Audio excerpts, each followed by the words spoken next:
So I want to show you guys the two Saints Row 2 characters that I made. Okay. I think I've seen these on Twitter. So Yeah. Oh God. Oh God. Why am I looking at? Oh God.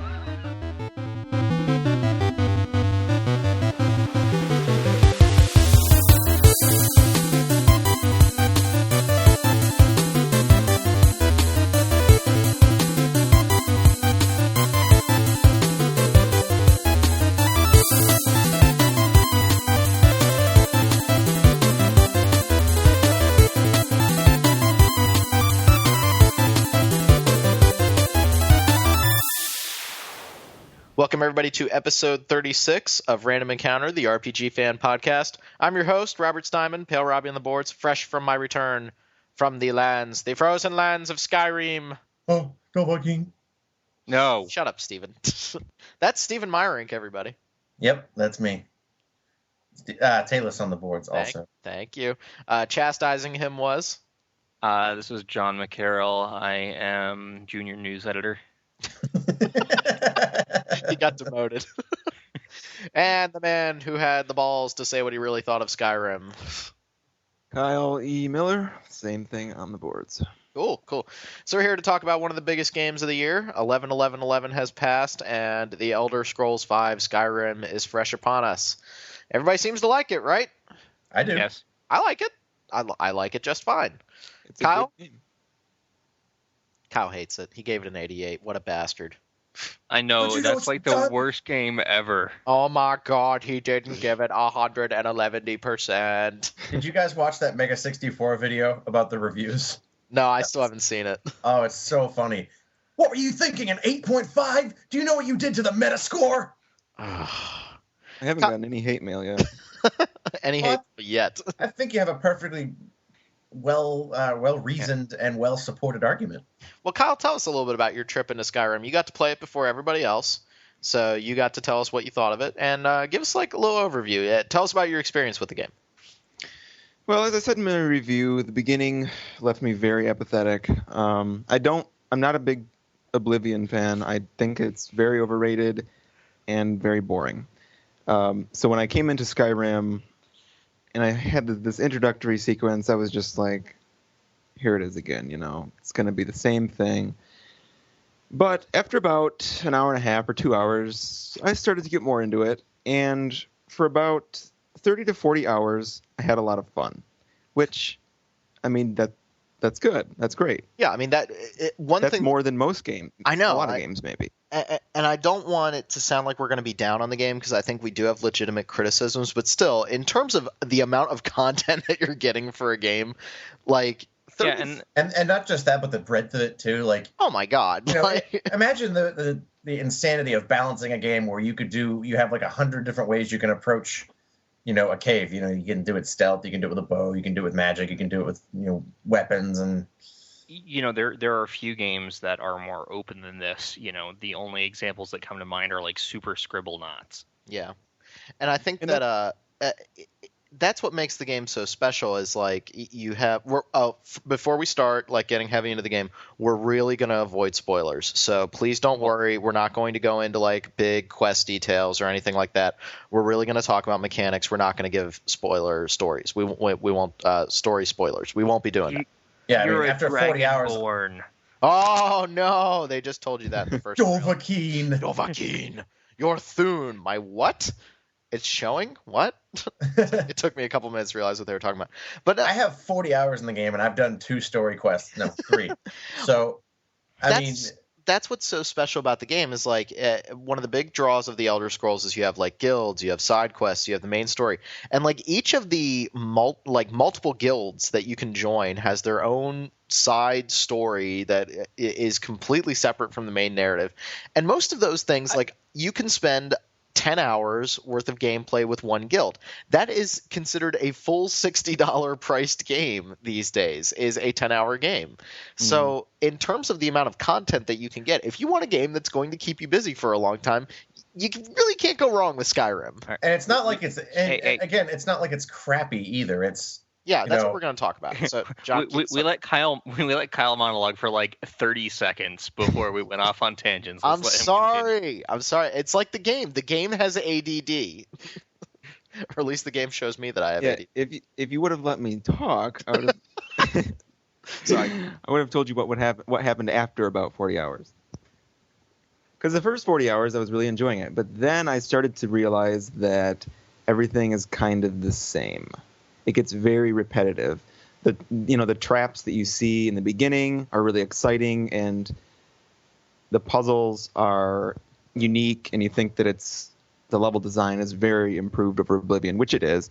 But later, the quests start to repeat, things start to get really repetitive, and if I have to go fetch some random item from another Nordic tomb, I'm gonna just maul everyone.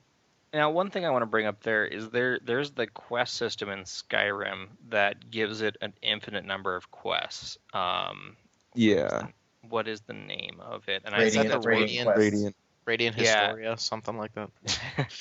where that game. with that system, maybe that's likely the kind of quest that it produced, where it's like, oh hey, I would like the inferior boots, go get them for me. And you're like, oh, I found your inferior boots. And they're like, congratulations. Here are some strong armor of conjuration. Yeah, and the game does a pretty good job of keeping those kind of fetch questy, find my pants things. It does a pretty good job of keeping those under like the miscellaneous category in your quest Yeah. log.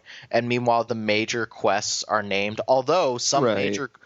major quests begin as miscellaneous quests. So, like, for example, the one guild that everybody wants to join.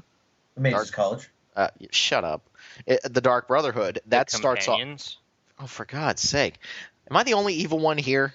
Yes. Yeah. Okay. Hey, you know what? I know we said we were going to spoil story, but I know where you're going, John. Don't spoil anything. I haven't gotten. But it's important mechanically. Okay. Like, you're a werewolf if you join the companions. How is that not evil? Okay, that's a little evil. So. All right. So Kyle, Yeah. you spent like 40 hours with the game, and I've spent about 30, and I found myself starting to really agree with Kyle's review the further I got into the game, where I started out, I was really blown away by the freedom, by everything that was going on, and then as we kept going, I just started getting more and more bored and more like, I'm doing the same thing over again. I'm talking to someone, I'm fetching something, I'm completing a dungeon, I come back, I complete the quest, moving on. And it started to grate on me a little bit, and I realized that I have played 4 of these types of games in the past 5 years.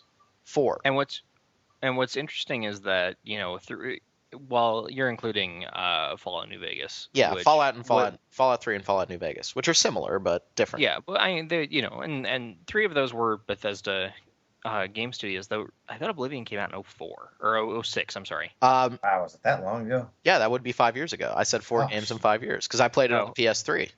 Oh, right. I'm an idiot. No, it's okay. I have to deal with it all the time. What, me being an idiot? No, I'm kidding, dude. Gosh. I was just being a dick. Come on now. He's mean to me all the time. Come on. I didn't hear him being mean to you. That was just brutal. Yeah, he really wasn't being mean at all. I feel like a dick now. I'm sorry, John. Hug? No. Okay, fine. But yeah, I mean, it's been 4 games of this type in 5 years, and I'm starting to feel There are two Gundam games released in Japan every year. Well, I know, but I'm feeling the fatigue. It's like, although Skyrim is from a technical standpoint, it's a huge improvement over Oblivion and Fallout 3. Like, the game plays fairly well. It looks very nice. I mean, you don't have quest chains breaking left and right. Everything's pretty stable. And from a technical aspect, the game's phenomenal. But you are kind of still doing the same thing that you've been doing since Oblivion. So... Yeah. There's still a lot of mundane content, like bandits. Look, lots and lots of bandits. And there are lots of brooms. Lots and lots of brooms. I love There are that Penny quite a Arcade few. comic. Quite a few brooms. I read somewhere that the bandits actually outpopulate the other people, like the good, and I think it's true. No, it is true. Which, I mean, the cities feel sort of alive most of the time, but Like dudes pull out hunks of bread and start chomping down while they're talking to you. Oh my god, what is that? I'm like, how rude. I'm sitting here talking to you, and you're just eating bread. they don't offer you any. You dick. They're sitting there going, Okay, "You're carrying like an entire feast in your pockets, all right? That's all I got." Though I do find it interesting how it's very easy in towns to just take things. Yeah. And it's like things that should be identified as items that would be stolen are not. Where you I like think go to the it's- blacksmith and you're like, holy crap, there's like 15 steel ingots. Thank you. Well, as soon as you Yeah. as soon as you link up with one of the guilds, like you're considered part of that guild and you get access to almost all their stuff. And like the thief in me, as soon as I got to the mages college, was like, ka-ching! Dude, that's my thing. Is that game puts you in a really weird moral position? Because like I've been playing like I can't name a game off the top of my head, but I usually want to play like the nice guy, like help people, and I'm sitting there like doing these quests to like help people out and find their dog and find all this stuff, and then it's like go and knock over this house, steal this stuff, smash this guy's face, do this, and then I walk in and I'm like, ooh, there are things here that I need, and nobody's gonna notice if I steal them. Yoink. I feel like What's in, go ahead, John. Go ahead. I think that's actually a main place where the Elder Scroll games in general fail. Yeah, They don't engage you emotionally. Yeah, like it feels like the game wants you to play every single guild, and those guilds in some cases are like, counterintuitive. Well, when I was I'm glad you guys are pointing this out because I had the same problem when I was playing Oblivion where, I played Oblivion once. I played one character the whole way through. I started off as a dark elf. I think I was a vampire within like 3 hours of playing the game somehow. And so I was a vampire, Dark Brotherhood Master, Thieves Guild Master, Fighters Guild Master, and I was also a Night White Crusader of the Nine. Like, I was the holiest figure in all of Tamriel, but I was also... put that blanket on your head and you were the Gray Fox. Yeah, or I was the Gray Fox, or I was the Dark Brotherhood Listener, or I was, the embodiment of pure evil, rage, hate. I was basically myself. And it was just... Don't forget you were also the Prince of Insanity. Yes. But then you take a game like Fallout 3, and I think Fallout 3 forces you to play multiple characters because you can't see everything when you play Fallout 3. I must have run 6 different characters in Fallout 3, and each one all the way to completion, like maybe 30 or 40 hours of gameplay for each one. But meanwhile, Oblivion, I played that for maybe 100 hours, but I played as one single character, and I never felt like I was having an impact on that world. Yeah, I think... Oh, go ahead. I think Bethesda and maybe even I would argue that the Elder Scrolls isn't about that. It's about something different. I would agree. Yeah, which I isn't was actually about to necessarily say, before Fallout 3 came out, all the Fallout fans were up in arms saying, "Oh, it's Oblivion with guns and et cetera, et cetera, et cetera." And it's really not, because I feel like the drive of Fallout is very different from the drive of Skyrim. Skyrim, it's all right, here's some stuff, go look around. Fallout, you have a giant wasteland, but you have a legitimate goal, and you have fairly, elaborate quests and all that. And, you have the karma system, that they did that intentionally, to make sure that it was actually a Fallout game and not, Oblivion with guns. Mm-hmm. Mm-hmm. John, yeah, Skyrim is about embracing the world and just doing everything you possibly can, or anything that you want. Go collect, go hoard this one item, or kill everyone you can. You can do anything. You can do everything. And I think on one character. The question that I have is I've played the least out of Skyrim, out of all of these guys, is does Skyrim ever make you make any kind of serious choices like you have to make in Fallout? No. I think I made a couple of choices, but nothing huge. Almost none. You get Fallout 3 where within the first 5 hours of the game you have to decide if you want to detonate a nuclear weapon.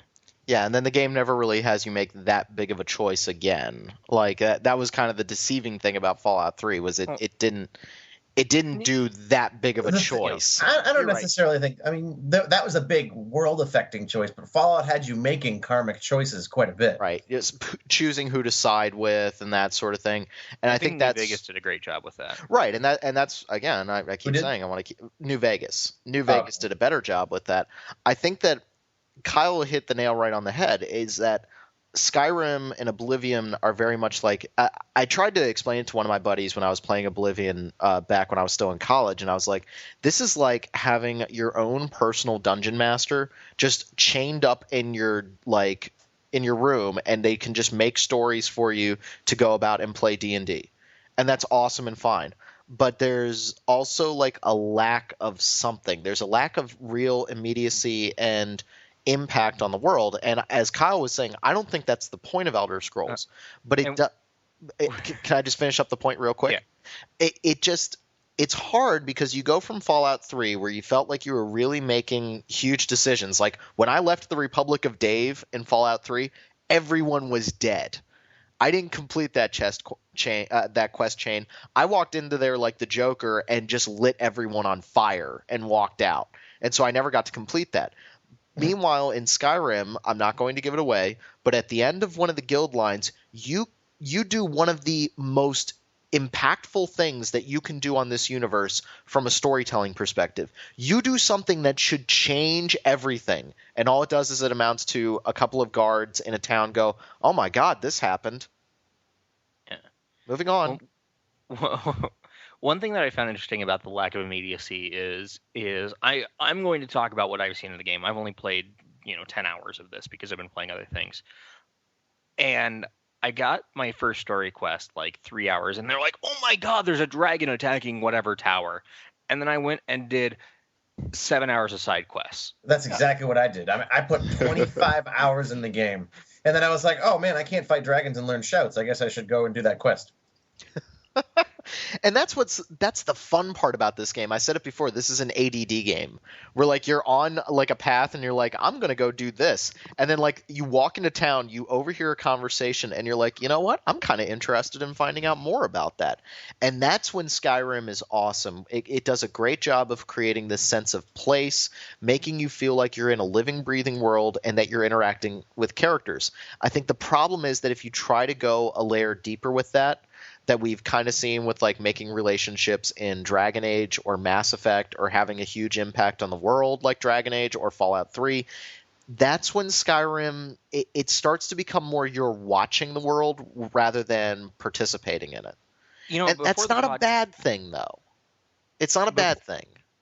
Before the podcast, I was talking about Saints Row 2 and how it's kind of like the essence of what people want to go and do with sandbox games, and that I'm just going to go do whatever kind of crazy crap I want. And I think that's what Skyrim does well, which I think everyone agrees with. It's okay, you know what, if I want to go do my story quest I can, but if I want to go kill 80 vampires, holy crap, there's a cave right over there.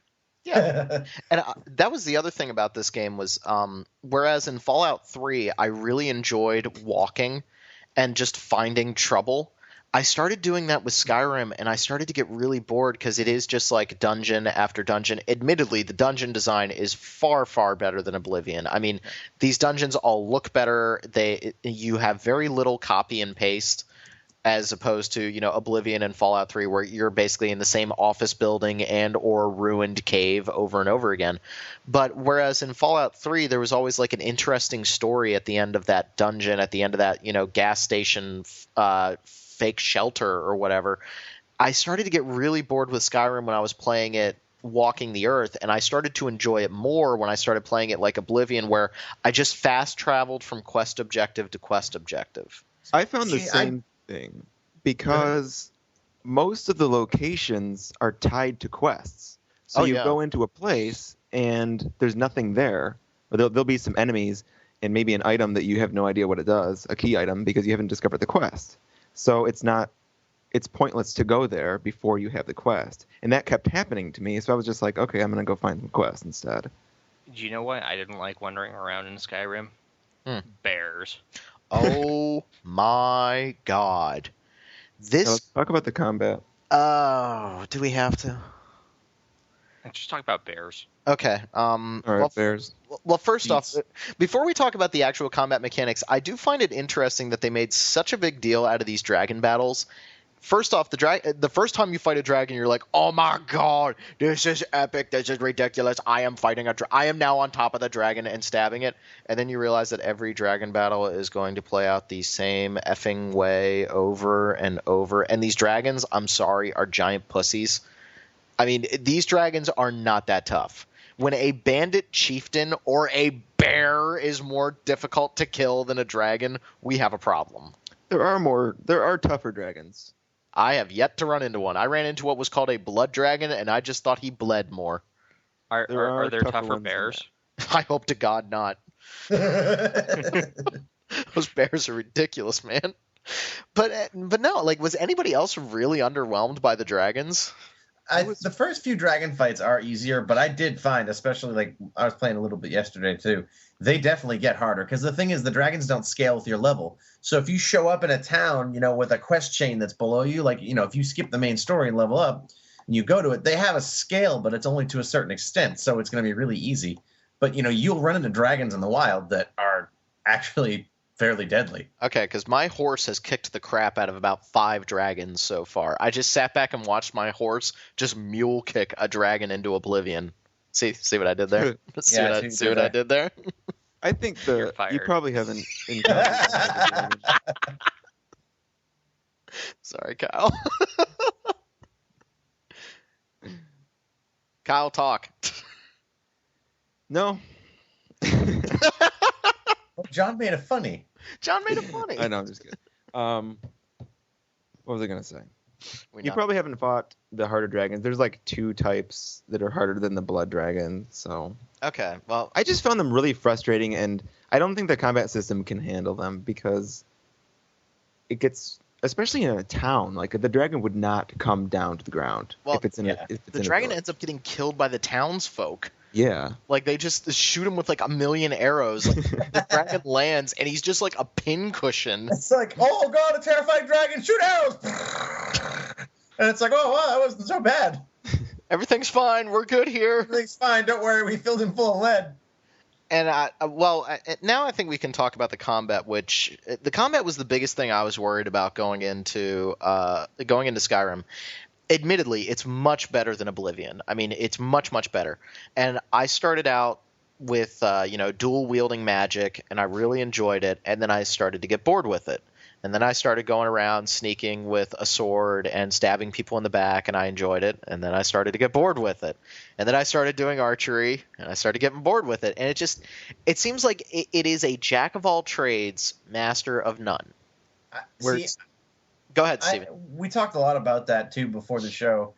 And I really just, I know you got bored of it, and I know it's certainly not up to the par of, some other action RPGs. Easy. But I have yet to get bored of the combat. No, the melee combat's not super engaging, and it feels kind of like a disconnect between you and your dude.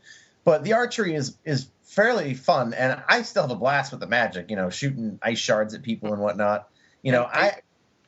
Go ahead. Well, no, that's pretty much what I had. Well, one thing that I think makes Skyrim less engaging in regards to its combat is that your ability to fight is less focused on your actual skill, which I know is something that Rob values highly, and more on what you've got and what your statistics and skills are. Yeah, it's all numbers. It really is. Like, at one point in the game, when you join the Dark Brotherhood, you get these gloves that give you ×2 backstab damage. If you get your sneak level high enough, you do a 15 times sneak attack with a dagger. Simple math, I have a ×30 sneak attack. That has nothing to do with me as a player. I just sneak behind someone and they die. Like, I could probably sneak attack a dragon and kill it in one shot, which would be really cool. I really hope I get the opportunity to do that. But it's all numbers going on in the background, and I think by trying to make Skyrim look more like an action RPG, all they've done is they've just made that disconnect bigger. And one thing that I find disappointing about, and this goes for Oblivion too, this is going all the way back to things that I loved in Morrowind, is that when my dad and I would play, we would each play, and we would try and do the craziest stuff imaginable with enchantments. And we would twink our characters and see who could do, the more amazing thing. And, when you have a pair of boots that makes you levitate and move at 15 times the normal rate, Remember that? and you're like, screw fast travel, I'm just gonna fly there. Actually, I made a really cool thing in Morrowind, and I can't remember if I made it legitimately or if I hacked the game, but I made it so I got this thing that made your acrobatics like 5,000, and so I would jump, and I would jump so high that I could zone, and I could jump 2 zones with a jump, and then I maxed out, and then I got a spear, and I made myself a spear master, and I named my character Cain. And I just jumped around stabbing people with a spear, and it was awesome. And that's all I did for like 10 hours was just jump from person to person stabbing them. That's the kind of thing that I miss in Skyrim and even in Oblivion. Yeah. Yeah, and I think that when you try to play this game with the melee combat, I mean, all you're doing is just waggling your sword in front of the enemy and just watching the red bar disappear.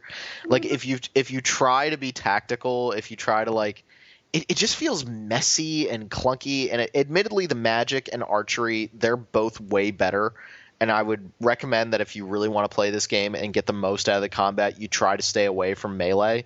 At least I didn't find it engaging. But see, I think that's why I've been having more fun with the combat than you, because I've swung a sword maybe 4 times. And Rob and I were talking about before the podcast about games that did melee combat incredibly well from a first-person view. And he said Condemned and BioShock, and I said Condemned and Chronicles of Riddick. And I think the reason that both of those games succeed better than Skyrim does is not because Skyrim is doing something wrong or because the controls are bad or any other aspect of it. It's because in you get Riddick where you can kill any enemy in 2 or 3 hits with your melee weapon. Yeah. And you can do the same in Condemned. And in Skyrim, you just kind of keep slashing them until they hopefully die. Exactly. It's not that the combat is bad per se. It's that the melee combat wears out its welcome because it becomes repetitive. I can see. No, that's actually a really good point. That might be it, because I think that in Condemned, at least, when you are in melee combat, like a bum can kill you very fast if you start playing stupidly. And the hits are very powerful and very rewarding. And I think John might have just gotten it, because when you go up against a bandit chieftain, it always comes back to the bandit chieftain, because that had to be one of the most ridiculous enemies I fought in the game.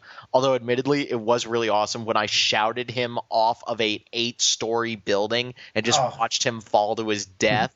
Man, the shouts are awesome in that game. Was awesome. That was when I was like, yeah. They do a good job of giving you that legendary feel where you're like, raw, and then like a bunch of people just scatter. Oh, it's awesome. That was awesome. But when I was fighting him, and we're both just not doing any damage to each other, like my armor is so high and his armor is so high that we're just watching the red bar just slowly die out. And I remember having the same complaint with Borderlands, where all I'm doing is I'm just keeping the reticule on them until they die. Meanwhile, the reason I like Mass Effect 2 so much is because I played as a sniper, and when I shoot someone in the face with a sniper rifle, they go down.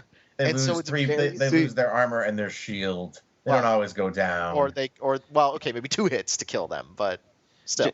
I think that might be right, because I was melee. I've been melee for 60 hours, and I am not terribly tired of it. I mean, it gets repetitive. But see, I'm two-handed, and I kill everything in 1 to 4 hits. Yeah, maybe I should go two-handed. That's one great thing about this game, though. Oh, shut up, Steve. God, you child.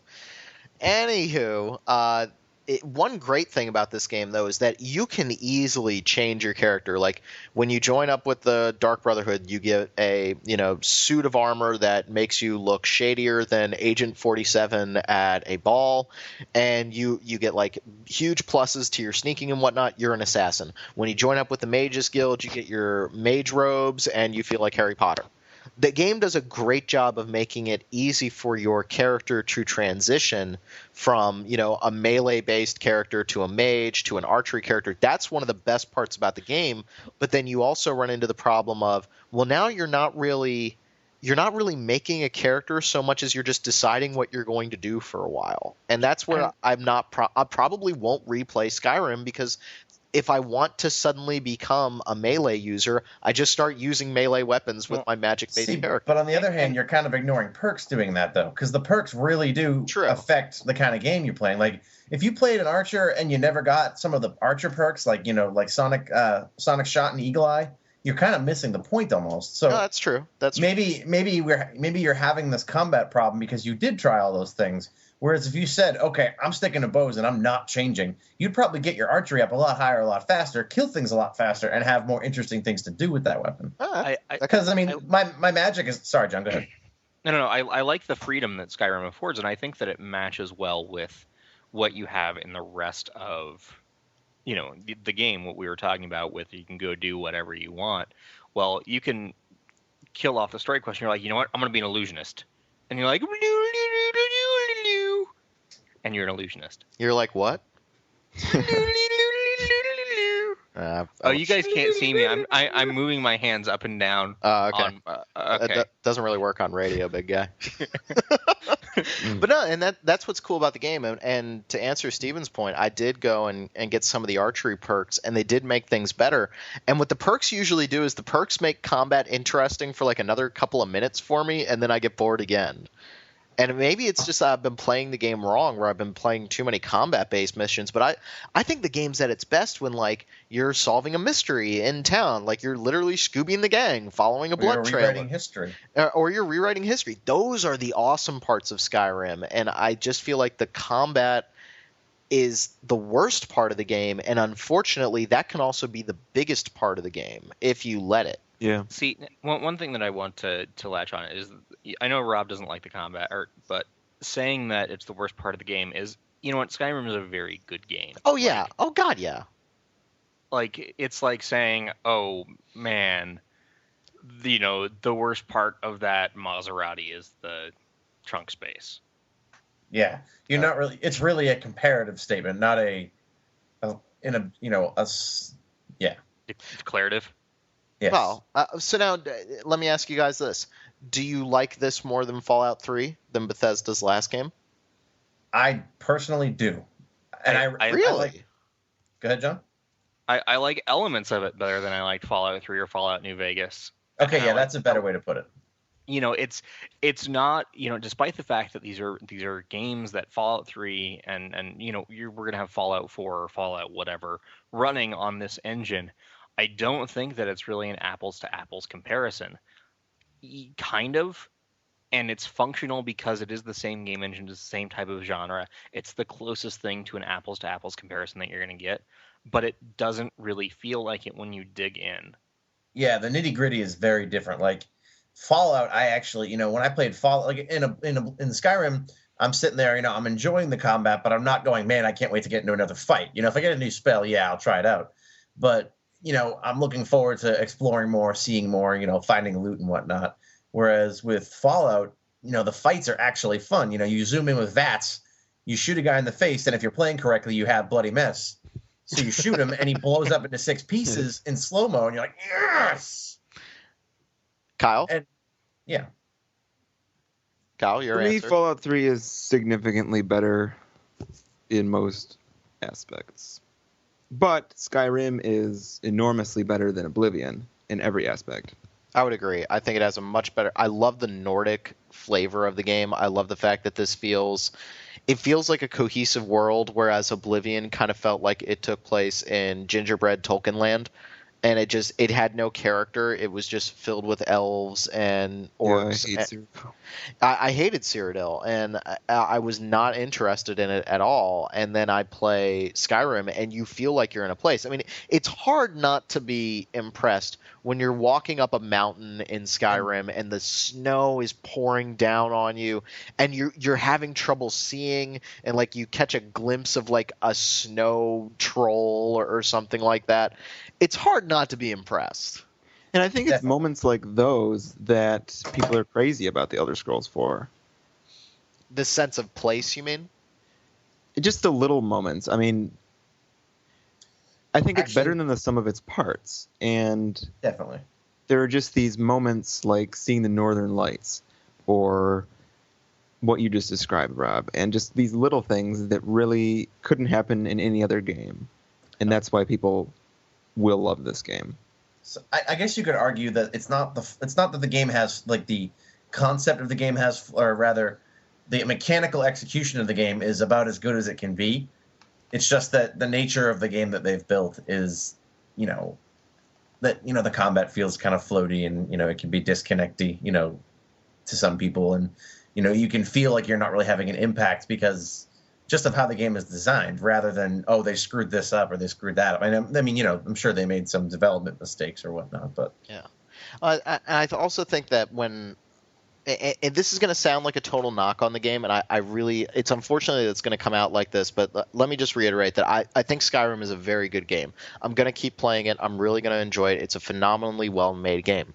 But there's no big moment in this game that is sticking out in my head. It's just like Kyle was saying, it's a collection of little moments and a sense of place, which is, I would argue, probably harder to do in a video game, to give you a real sense of place and cohesion from that nature. But when I think about some of my favorite video game moments of this generation or last generation, I think of, huge set piece moments or awesome boss battles or really cool situations. I don't think about anything from Oblivion or Skyrim that sticks out in my head except for the little moments. And so I don't think that we're looking at a game that is, going to have an Uncharted plane, you're hanging out of it, you're in this big set piece, you're fighting a huge demon and you jump on its head and you stab it. It's not going to have any moments like that, but it's the subtler things that are what take you over. And it's the difference between experiencing a big budget Michael Bay movie and sitting down to read a really good, comfortable book and just letting the world wash over you. Real quick, did you use the word? I didn't hear you. Did you use the word "good" to describe anything about Michael Bay? Or was that what did you say exactly? No, I didn't say anything good about Michael Bay. I was just saying a difference in what we're looking for. Okay. Thank you for making sure I didn't say anything exceptionally stupid just now. But no, nothing in my head. I honestly can't tell you about any huge thing that I did in Skyrim, but I can tell you about little moments that were fun, like the time when I had to assassinate someone in an inn and the bastard wouldn't leave his drinking spot surrounded by people, so I had my hide skill good enough so that I went into the shadowy corner, pulled out a bow and arrow, and shot him in the back of the neck, and everyone was like, good lord, what happened here? Meanwhile, my shady looking dark elf with a dead eye and scars all over his face was like, I didn't see nothing, and just walked out. That's one of those little moments. You know what I miss from Fallout is Abraham Lincoln's hat. I miss the humor of Fallout. I'll be honest. I miss the humor. Yeah, the thing is, they did a great job keeping what was good about Fallout and the old ones in the new Fallout, and that's what makes it different from the Elder Scrolls, is that Fallout has a lot more of a personality to it. And, it has kind of that biting, kind of sarcastic wit to it, whereas the Elder Scrolls is very, very straight-laced fantasy. And I would argue Dragon Age does a really good job of being tongue-in-cheek at times, and the character interactions are so good. I mean, it's BioWare, for God's sake. And I almost feel like Skyrim takes itself a little too seriously at times. I'm not asking for slapstick, but I wanted a couple of funny moments, just it's such a straight-faced world that I can't help but giggle at it on occasion. See, but I don't know. Those moments come, and they're not artificial. And when I say they're not artificial, I mean they're not set in the straight way. Like, this moment here is supposed to be funny. Right. It's funny. Things are funny because they happen in the context of the world. Like the thing that you did with assassinating a guy from the shadows, or any number of stupid things that you yourself can do that become funny because they're a part of your experience with the game, not because they're a part of the game that everyone's going to see. I agree. I had, in the game, you can get into fist fights with people throughout the world. Some dude will walk up and be like, oh, I'm a badass. And you're like, no, I am. And then he'll be like, yeah, well, fight me, fists only. And, of course, then you can drink a bunch of potions to make yourself the Hulk. But, and while you're having a brawl I'm having a brawl with this guy, and my follower is going, come on, kick his ass. What, are you going to let him hit you? Come on. And I got a real kick out of that. Speaking of the brawls, I had a darkly humorous moment when I was just beating this anthropomorphic lizard woman You were beating an Argonian. You hate crime. And she's like the owner of this inn, and I'm just beating her behind the counter, and no one really cared. I was, It was like, what? I've actually never gotten into a fist fight in this game. I'm interested now. What the hell happened to my really one boring. companion? I had a companion in the game. Like, you get one through the main story arc. I think her name's like Lydia or something like that. She just disappeared randomly, and I have no idea where she is. Actually, probably my died. roommate had the same problem. See, the thing is, though, I've had my companion, because I'm playing on Master, and I had my companion run in and fight like 5 Master zombies, and she just kept going down to her knees, and then she would get back up after a minute. I don't know that my companion can die, and maybe it's because she's, for the Mages College, and I need her for a quest or something, but, like, I didn't think your companions could die. I think they can. I'm pretty sure. Well, it's not like in Fallout 3, you get dog meat, and then you lose dog meat to, like, the first rad scorpion you find, and you're like, son of a... I really like dog meat! Dog meat was awesome. Dog meat was awesome. I know that there's, as part of the difficulty options in Fallout, part of it is I think it is on normal that your companions can't die. I definitely lost dog meat really fast. I think, too, your companions are a lot more significant in Fallout. Yeah. Like in this one, I have a companion. She's a great mule, and she's good at she's a mage. So of course, I dressed her in heavy armor and gave her a great sword. Oh. But she doesn't. I don't have her with me going, man, she's really cool. Yeah. Well, I took one of the quests for the companions, and it gave me my shield brother or whatever, and I was like, oh, awesome, that's another guy who can hit things. And I went and did a bunch of other quests. Oh yeah, it's cool to have that. I think we're kind of winding down the conversation real quick. Can I just make one quick observation about the PC version? Yeah, Bethesda, that inventory and like menu system that you have worked out works real nice on a controller. No, what the hell were you guys thinking? There is an option in the options for Xbox 360 controls. Yeah. Go in and untick it. Okay. As I say, I think the controls are awesome. Like that's actually what I kept saying in the first couple of hours. I was like, man, this control's so much better. And, I spend that's another technical achievement I forgot to point out. You spend so much less time just screwing off in the menu in this one. I'll give that. I felt like in Oblivion, every 5 minutes, it was like, oh, gotta go switch to this. Oh, gotta go switch to the Wabbajack. Oh, gotta go switch to this. Same with Fallout 3. Okay, so I can turn off the 360 option because I just ended up plugging in my PlayStation 3 controller and I've just been playing it with the controller. I remember reading it on Rock Paper Shotgun or one of those other PC blogs that they were just like, turn this option off. Yeah, because it is awful without it, because you end up using WASD to do everything, and the only other thing I really have a problem with the inventory system, it's very elegant, except when you need to find one specific item, and then it's a total pain in the ass. I was actually hoping that they would add in like a patch, like some sort of search. Like I know it would take you out of the game a little bit, but I mean, when I've got like 30 alchemy ingredients or plus 30, and I'm looking for one thing. Yeah, and you're scrolling through it, and the alphabetical order is really snooty sometimes, and it doesn't seem to make a whole lot of sense. And the worst is when you have a quest item that you like for one of the Thieves Guild quests, you have to pickpocket someone and put something into their person, and I was like, oh god, where is that item? And like they need to have just like a list of quest items. Instead of just spreading them all over Hell's Half Acre, like there should be like like magic robes should be an option, because I hate having to find my necromancer robes versus my restoration robes. Just call them robes of restoration or robes of necromancy. You know what, though? They're all together. That's all going to be in a patch. If they're items that you can craft, you can name them whatever the hell you want. Right. But like when you get the item, it's just that. I know. It's a real anal retentive thing, but it's driving me freaking nuts. I hate screwing around with the menus in this game because usually they're awesome, and then I get really freaking annoyed. Like, does anybody else have a favorites list that's like the size of like a short order menu? Like, I have like 30 things favorited. The game never tells you that you can assign numerical hotkeys to things in your favorites menu, and that makes me happy. And once I found that out, I significantly changed my favorites list up. Okay. My favorites list has like 4 items in it. I have like 37 because I have all my shouts and all my spells just in case. Maybe it's just me being neurotic as a gamer, but I feel like the system is not really helping me. It's just being a little less cumbersome. I think we'll see I have some axe, shout, and that's it. I think we'll see some pretty useful mods in that regard, at least in the PC version. I'm sure there are going to be mods that change the organization of items and change the favorites menu, or even open a favorites menu up for another hand, or something of that nature. Because I mean, that's half of what was fun with Oblivion and Fallout, was getting all the crazy different mods. Yeah, the mods that let you respec your character. I can't wait for that one to come out, because I'm like, yeah, all those points I put into one-handed fighting, why don't we just take those out and put those into archery?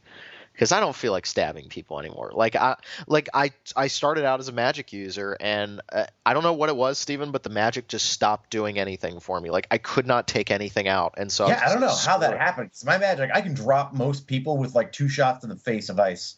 I don't know. Maybe I tried two-handed weapons, Rob.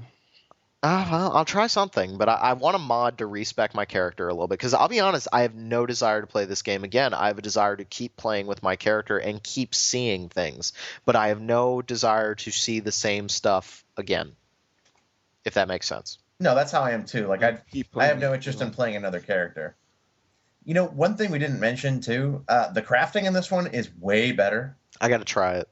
I actually do like the crafting. I usually don't use crafting systems, really. I kind of find them annoying, but I actually used it. I made I made stuff that was far better than anything I could ever found.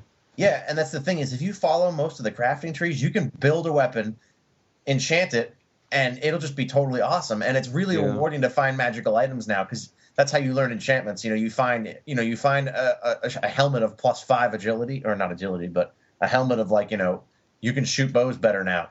And then you can disenchant that, and you learn that enchantment, and you can put that on anything. One thing that I loved about enchantments is that my axes are powered by bear souls. Enchantment? Enchantment. So you use all bear souls. Is it time for news? It's like, give me bear souls, and with that, it's time for news. All right, news. Bears are tough in this game, man. Bears scare me. Not that bad. Except for the first bear. It's okay. Bears were pretty easy in what's that game that I saw? Amalur? Amalur? Yes. How excited should I be? Do they all make different noises? We talked about Amalur on the podcast. Why is that art design bothering me? The art design in that game is rad, dude. The art design is great. I don't know why you think it's bad. It looks kind of cartoony. I don't know. It is. Okay. Maybe I need to see it. I don't know what it is, but like the game trailer's preview, it wasn't in pure high def. It looked a little blurry, so maybe that's why. I have been so psyched for that game. Great. You should be excited. Okay. Yeah. Just the blurry graphics made it honestly looked like a Wii game on those. It doesn't look like that. You gotta watch the high definition trailer. Okay. Like I've noticed that it has really bad aliasing in screenshots, and it really doesn't when it's in motion. Okay. No, I'm excited for it. Yeah, ever since they announced that, just that team and like the ideas they had. Oh man! And then when your preview came out, John, I just want to play that. Cool. Me too. All right, Atlas USA is bringing the Game of Thrones RPG to North America. Oh god. Developed by. We like Atlas. I like Atlas. And Who's you like the developer was. I have no faith in a Game of Thrones game. It's developed by Cyanide, who previously did the Blood Bowl games. And they made that other Game of Thrones game. Yeah, the strategy one. The Genesis one that everyone's kind of like, meh. The one that was supposed to be pretty bad. Yeah. I'm good. I love Game of Thrones. I'll just keep reading that. Hey, Martin, get working on Winds of Winter now. If you're somehow listening to this, stop listening to this and start writing. I want more Tyrion, damn it. Dude, do you know how long people had to wait for the Dance with Dragons? Yeah, I know. I'm not looking forward to it. He better finish this series before he dies. I just want the third book in the Name of the Wind series. Oh my god, I just read those. Those are so good. Well, apparently I have something else to read now. Okay. Yes, Patrick Rothfuss, Name of the Wind. Go read it. Yes, pimp out his book because those books are awesome. Rob's favorite game sequel is getting a collector's edition for North America. Final Fantasy 13-2. It's going to be $80. It's going to come with a 4-disc soundtrack and a 20-page art book, which is different than usual, because usually they're like, here's a bunch of artwork, and then here's 3 tracks from the game. Yeah, it's kind of, well, I mean, hey, soundtrack, that's kind of a nice collector's. How much is the collector's edition? $80?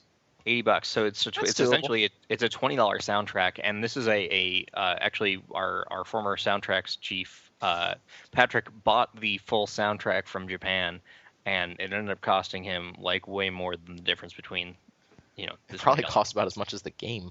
Yeah. Oh, hey, we'll see. I don't know if I'm going to play 13.2 because I'm probably going to be horribly confused, but what the hell?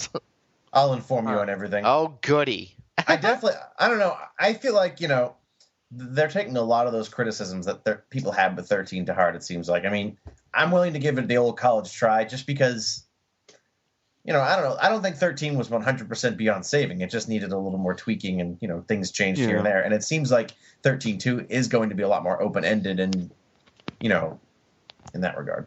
So. All right. MMO World Star Trek Online is going free to play. Really? It wasn't Yes. already? No, it wasn't.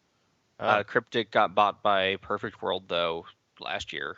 Or was it this year? I don't remember. I'm actually very excited for that. I really like Star Trek Online. Really? And because Yeah, what was that? Sorry, go ahead. No, and because I have a real account, I'm sure that I'll get some kind of bonus. Can I, without sounding like a dick, what did you like about it? Actually, I was about to ask, is it like is it a World of Warcraft clone or? Yeah, pretty much. It's nothing spectacular. It was something that I enjoyed. Like, it was just because of I'm a Star Trek fan. Like, it was It was not a bad game. I think that's why I enjoyed it. Okay. Yeah, there aren't a whole lot of great Star Trek games. There's the Next Generation on Genesis, and that's all I can think I was just going to say that game. Oh yeah, it was the one on Genesis that was good. That was a pretty sweet game. That was like some sort of like action adventure half RPG thing going on. Yeah, it reminded me of kind of like Pirates. In a way. Total aside, you know what? They were like, "Oh my god, 24th century pads." You know what? We have that today. Teehee. North America is getting that fancy ass limited edition Zelda 3DS that's black with the gold trimming. Cool. Looks pretty cool. It's going to be $200. It's going to come with the Ocarina of Time 3D. If you want it, you'll have to go on Black Friday to GameStop. I don't know if it's appeared at any other retailers yet, but that was the ad that it originally appeared in. I guess I'd be more excited about that if they had like a 3DS Zelda that wasn't Ocarina of Time, because my own prejudice against not liking that game aside, I just wish it was like a showcase for the 3DS as opposed to a really good port of a game that a lot of people love. But well, you know what? I don't think there's been a game that's done 3D well on the 3DS, and I've played, I haven't played all the games on the 3DS, but I've played 15 or 20 of them. Yeah, I can see that. We're gonna talk about Skyward Sword probably on the next podcast, right? Probably, yeah. Yeah. I won't have played it because I don't have a Wii, but I love Twilight Princess. I will definitely have played it. Steven, you don't like Twilight Princess, do you? I do not like Ocarina of Time, Majora's Mask, or Twilight Princess, and I like Wind Waker because it felt like they were being really creative, and then they caved in and just made dark, dark, dark. See, but I really like Twilight Princess. I really think it plays well, and it eliminated the biggest problem from Wind Waker, which was the boring-ass ocean. I like the ocean. Skyward Sword. I just didn't like the... Wind Waker was a great game, and I love the art and everything about it, but then you get to the end, and it's like, go find 30,000 rupees. Yeah. And I was like, nope, done. Yeah. I'd love Twilight Princess, though. I know you don't like the wolf sections, but I love that game. Well, the wolf sections were I love the idea of being able to turn into the wolf, because that's like, another ability for Link to have that you can use in puzzles and whatnot. But every time you went somewhere, it was like, all right, now you have to run around and do this really annoying platforming section to find orbs. They got away from that as the game went on, and then they started to incorporate the wolf stuff into the dungeon design, and I think that's where it got better. Don't get me wrong, I think Twilight Princess was a little hyperbolized, but I really liked that game. But I think what we're seeing right now, and of course we'll talk about it on the next show, is it seems like fans are kind of split. They're either not happy that the series hasn't really had any huge changes, and that's why they're mad at Skyward Sword, or they think the game has changed too much from the series, and that's why they're mad at Skyward Sword. I don't envy Nintendo. I don't, because their fan base... I'm not a huge Nintendo fan. I'm really not. I like Metroid, and I like, the old classic Zeldas, and I'm really, really feeling pretty good about Skyward Sword. But I don't know. If you change anything, it's not true to the series. But if you don't change anything, it's like, it's just more of the same. Yeah. Oh, well. Well, we'll definitely talk about that. More news. Vanguard Bandits, the strategy RPG that takes place in a medieval fantasy setting, and you pilot giant mechs, is Ooh. now out on PlayStation Network Ooh. as a PS1 classic. Did any of you guys play that? I asked if that was any good because I saw it in the store and I'd never heard of it, but it's working. I'll be honest, I have never played it. Working Designs was a publisher, though, and they published several bad games. Yeah, that's true, but they made them look really cool. They put them in really nice boxes. That was what Working Design was good at. You can't tell me you didn't see some games and be like, man, I have to have that. Look at that box. Yeah, I don't know what that game's all about, but I want it. Like Elemental Gearbolt, I was like, cool, an RPG. Then I was like, wait, this is a light gun game. I don't have a light gun. Next. Wah, wah. NIS America has announced Atelier Maruru. Third Arland game. If you like making items and fighting battles, well then, this is the game for you. A glowing endorsement from John McCarroll of RPG Fan. If you like gameplay. If you like combat. I'll be honest, I can never get anywhere in the Atelier games. They're too focused on the alchemy aspect for me. Like, I really liked Manichemia, but that was because Manichemia took a lot of the focus off of alchemy, and it was like, oh, hey, would you like to do cool dungeon stuff? I definitely agree. Like, I always thought I should love those Atelier games, and then I just get so bored. And then Manichemia was actually like, it had some pretty sweet combat in it too. Yeah. So it's got things. John, you were just filling out the box quotes right now. I know. This game has gameplay and other things. This game has a soundtrack and that actually has some graphics. They are probably 3D, but with a 2D touch. Seen some things, man. I am probably the worst person to describe this game, and we don't have any of our JRPG hardcore folks on, so that's what you have to deal with. If you're a fan of NIS America and Gus, though, that is coming in the spring. More news. Hey, the news story opened. Bethesda has had a very successful launch for the Elder Scrolls V Skyrim. Yeah, meanwhile, congratulations. In other news, the sun got up this morning. 7 Guys, million. did you hear that Modern Warfare sold a lot? Good God. 7 million copies shipped. Holy hell. Within the first 24 hours, there were 280,000 concurrent players at the same time. On just Steam. Oh yeah, right? I remember that. I was actually playing it on Steam, and like I saw something pop up on my RSS feed, and it was like, yeah, there's a whole crap load of people playing Skyrim, and I checked, and I was like, oh my god, there's like 280,000. Oh, that is awesome. I mean, good job for Bethesda. And one thing we didn't talk about on the podcast, and this is probably the best thing that you can say about Skyrim. Skyrim is a game that just about anyone can play. Like my girlfriend, I was talking to her about it, and she was like, that sounds like a game I'd be into. This is a girl that only likes to play like the Lego Star Wars games, and she is interested in playing Skyrim. I think that that's one of the best things you can say about the game. They have made an accessible, fun RPG without dumbing it down to a ridiculous level. I mean, this is a game that's going to appeal to people in ways that other games that Steven and I like won't. And that's great.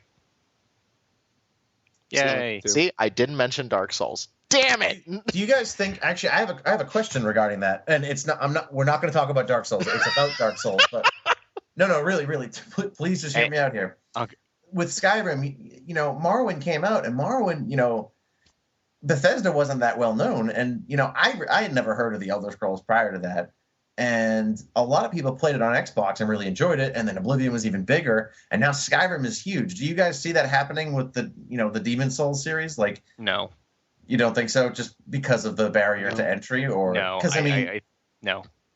I think that it will have a fairly consistent audience if they continue the series, but I can't imagine that one going super mainstream. It won't go super mainstream, but I do think that it's going to carve out and continue to carve out a nice niche for itself. I think that what are they up? They said 1.5 million, which is about what Demon Souls sold in the whole run. So that's awesome, and I think it'll continue to sell a little bit more. I think a Dark Souls 2 will sell a lot, provided they get a little bit better. Look, sorry.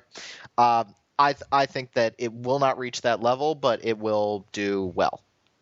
Okay. All right. They'll make their money back. Moving on. All right. Fallout New Vegas All Roads, which is a graphic novel, is now available. 48 pages leads up to the events of New Vegas.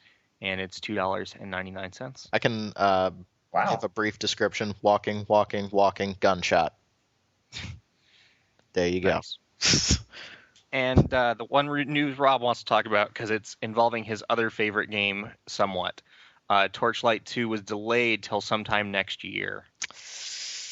Not a good decision, guys. And no, Rob and I totally disagree on this. You know what? The market is going to be there regardless. You know what, Rob? It's like you're like, oh man, I wouldn't buy this if Diablo's out, but you know what? I think a lot of people will. I do have to agree with John on this one. I don't think it's they scratch a very different itch. The price point is totally different. You know, it's not going to tank. Don't get me wrong. I mean, it's not like the game is suddenly going to come out and sell like 2 units. It's not going to be that bad. It's not like they're going to have to close the company down over it. But if you guys, I think you guys have to acknowledge that which one is everyone going to be talking about? Torchlight, but keep 2, in mind, Diablo. Battlefield 3 was huge, but it was nothing compared to Modern Warfare. Yet they still considered that a success, and they went head to head. Yeah, that's true. Just a brief aside, I had never seen a Battlefield 3 ad until like just the other day where they said, above and beyond the call. And I was like, that is so freaking catty to put in. Oh my, you know what? It's so catty. No, Rob. No. Like, have you ever looked at ads in the game industry? Like, seriously. Yeah, Sega does what Nintendo. Exactly, that's what I mean. It was up to those standards. Only one color? I hadn't seen that in years. You know what I mean? Like, I hadn't seen that level of cattiness since Sega Genesis versus Super Nintendo. No, look at any of those PlayStation Move ads, dude. When the PlayStation Move came out, they ripped into Kinect. Okay, no, that's true. Okay, good point. Any game that labeled itself as a Halo killer, or dude, they're like, seriously. Or when Dark Cloud came out, and they were like, "It's a Zelda for PlayStation." No. Okay. No. All right. I still thought it was. I don't know. It was funny. But anywho, back to Torchlight 2. No, Torchlight 2 is going to do fine. Don't get me wrong. It's going to do. Torchlight 2 is going to do well. But no. You and I have a very different definition of well, because you have a definition of a game doing well as it being a blockbuster. I would not argue that. No, not at all. Not at all. I have a. When I say a game doing well, I say that it's going to make money for the company, and I think it will make money for the company. Yes, definitely. But is it going to be overshadowed by Diablo 3, and are its sales going to be affected by the release of the biggest dungeon hack in the past that we've been waiting for a decade? Yeah, it is. I don't know. Well, I truly think that it's almost like the iPad Kindle Fire argument is people are going, okay, oh my God, you know what? The Kindle Fire is going to take away from the iPad, or the iPad's going to take away from the Kindle Fire. No, they're totally different. They're different devices, but that are in the same type. Class. And I feel the same way about Torchlight 2 and Diablo 3. Is, you know what? Diablo 3 is your iPad, and Torchlight 2 is your Kindle Fire. Would you guys be saying? Good argument for it. Would you guys be saying this if we talked about the release of Darksiders alongside a Zelda game? Yes, I would, because even though Darksiders and Zelda are not similar, or they're very similar in gameplay, they're not similar in design, and I don't think they're targeting the same audience. You know what? They're targeting I liked Zelda as a kid, but I want to play something a little more edged. I mean, not that. I don't want to say that explicitly, because people who enjoy Zelda can certainly enjoy Darksiders, but they're similar but different. Okay. No, I mean, I think you guys are making a good argument, and I wish Runic all the luck in the world. I mean, I really hope Torchlight 2 does well, but I think their time to strike with this title to get the best exposure and to get the best sales was this holiday season. Then again, Diablo 3 could come out in April next year for all we know, so it's not a for sure, you're screwed, but I don't know. I just don't think that you want this game going up against Diablo 3. And I think it would have been better served if they hadn't done that. Is the game still going to sell? Yes. Is it still going to make them money? Yes. Think of it this way, though, Rob. Again, Battlefield and Modern Warfare. Do people consider Battlefield a failure? It didn't sell anywhere near as many, and I'm sure the sales were affected by Modern Warfare, but it still sold perfectly well for them. Well, and that's true. That's The true. thing but is, you also Runic had hasn't put 10 years into this game. Runic has put a year and a half into this. right. So if it comes out and it sells 500, 600, 700,000 copies, because Torchlight sold like, what, 500,000, that's a success. And That's a great success. Right, but Great I also success. think that Battlefield, had EA's marketing team behind it, and Torchlight 2. Well, but those are also very different arguments. You know what? Battlefield 2 still shipped, like 6 million units in its first week? Like, Battlefield 3, you mean? yeah, whatever. Okay, yeah. But would you put Saints Row 2 up against Grand Theft Auto 4? Would you release those two games within a month of each other? Would you want to do that if you were THQ?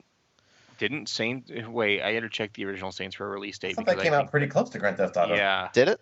I'd Oh, be it did. interested to see what the numbers were like, but we both... You guys have a conversation for 2 minutes. I'll find these numbers, then we should Okay. wrap up. Conversation. Steven, what do you think we should talk... No. No, I am not getting in trouble for that, all right? No, I'm still here. I know. We love it, and we are done discussing it for now. Moving on. No, again, I'm not saying that the game is screwed. I'm not saying that Torchlight 2 is going to sell horribly. I just don't think that that's the game you want to go up against. I think if there was ever a game you wanted to dodge, and you have to think that companies are always thinking about releasing games, what schedule you want to release them. You don't want to release them up against a game that is very similar and everybody's been talking about for 10 years. All right, they didn't go as close up to each other as I thought. They were both released in 2008. Grand Theft Auto was released at the end of April, and Saints Row was released at the beginning of October. Oh, yeah. See, that's a good golf. That's the kind of golf you want. And I think that even just like 3 months would be enough for Torchlight 2.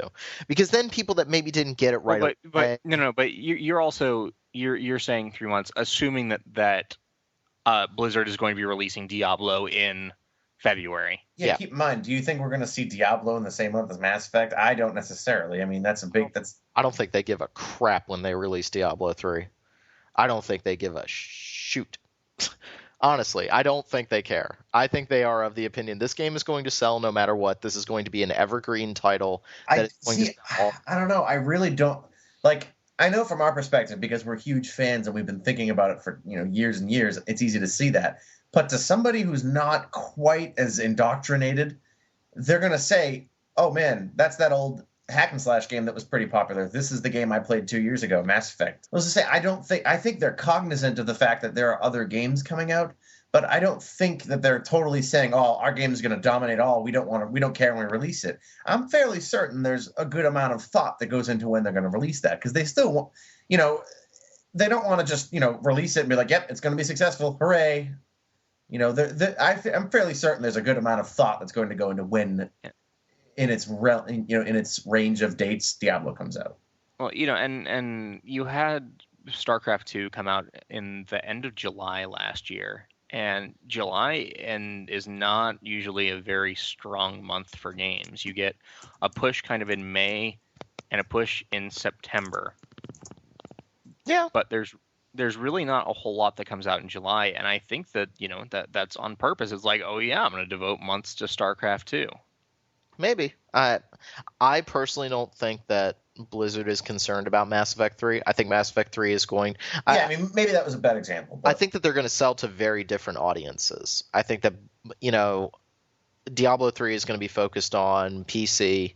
Mass Effect 3 is going to be focused on the consoles and, to a lesser extent, PC. So, I just don't think Blizzard really cares. And maybe that's me giving them, an arrogance pass or whatever, but I don't think they care. I really don't. What do you think? I'm with Rob. I don't think they would care either. I don't really like Blizzard very much, though, so we're no longer friends. I like Blizzard that isn't necessarily we were friends? World of Warcraft. Yeah, Blizzard. no, that's true. That's true. The second you said you didn't like Demon Souls, we weren't friends. I actually just pulled up a list of games that were released in July of 2010, and the top games that it went up against were Arcrise, Fantasia, Blaze Blue, Continuum Shift. That's a good game. Death Spank. But was it? I played all of that. It cracks me up that I played every single one of those games.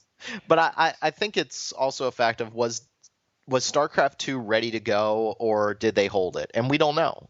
We don't know because they had a very long beta process. I think Diablo 3 is having a much longer beta procedure than I thought it was going to. I thought it was going to be relatively quick. That's why I thought it was going to come out this year. But hey, we'll see. I mean, again, I think Torchlight 2, just to get back to the main point, we can wrap up. I think Torchlight 2 is going to be a fine game. It's not a question about the quality of the game. That's not what I'm talking about. I think it's great that the developers saw, hey, we need a little bit more time for this. Much rather have them delay it than get out the door and have it be broken. Don't get me wrong. I just don't know if you want that game going against Diablo. I really don't think you do. But I think it's going to sell more copies than Dungeon Siege 3.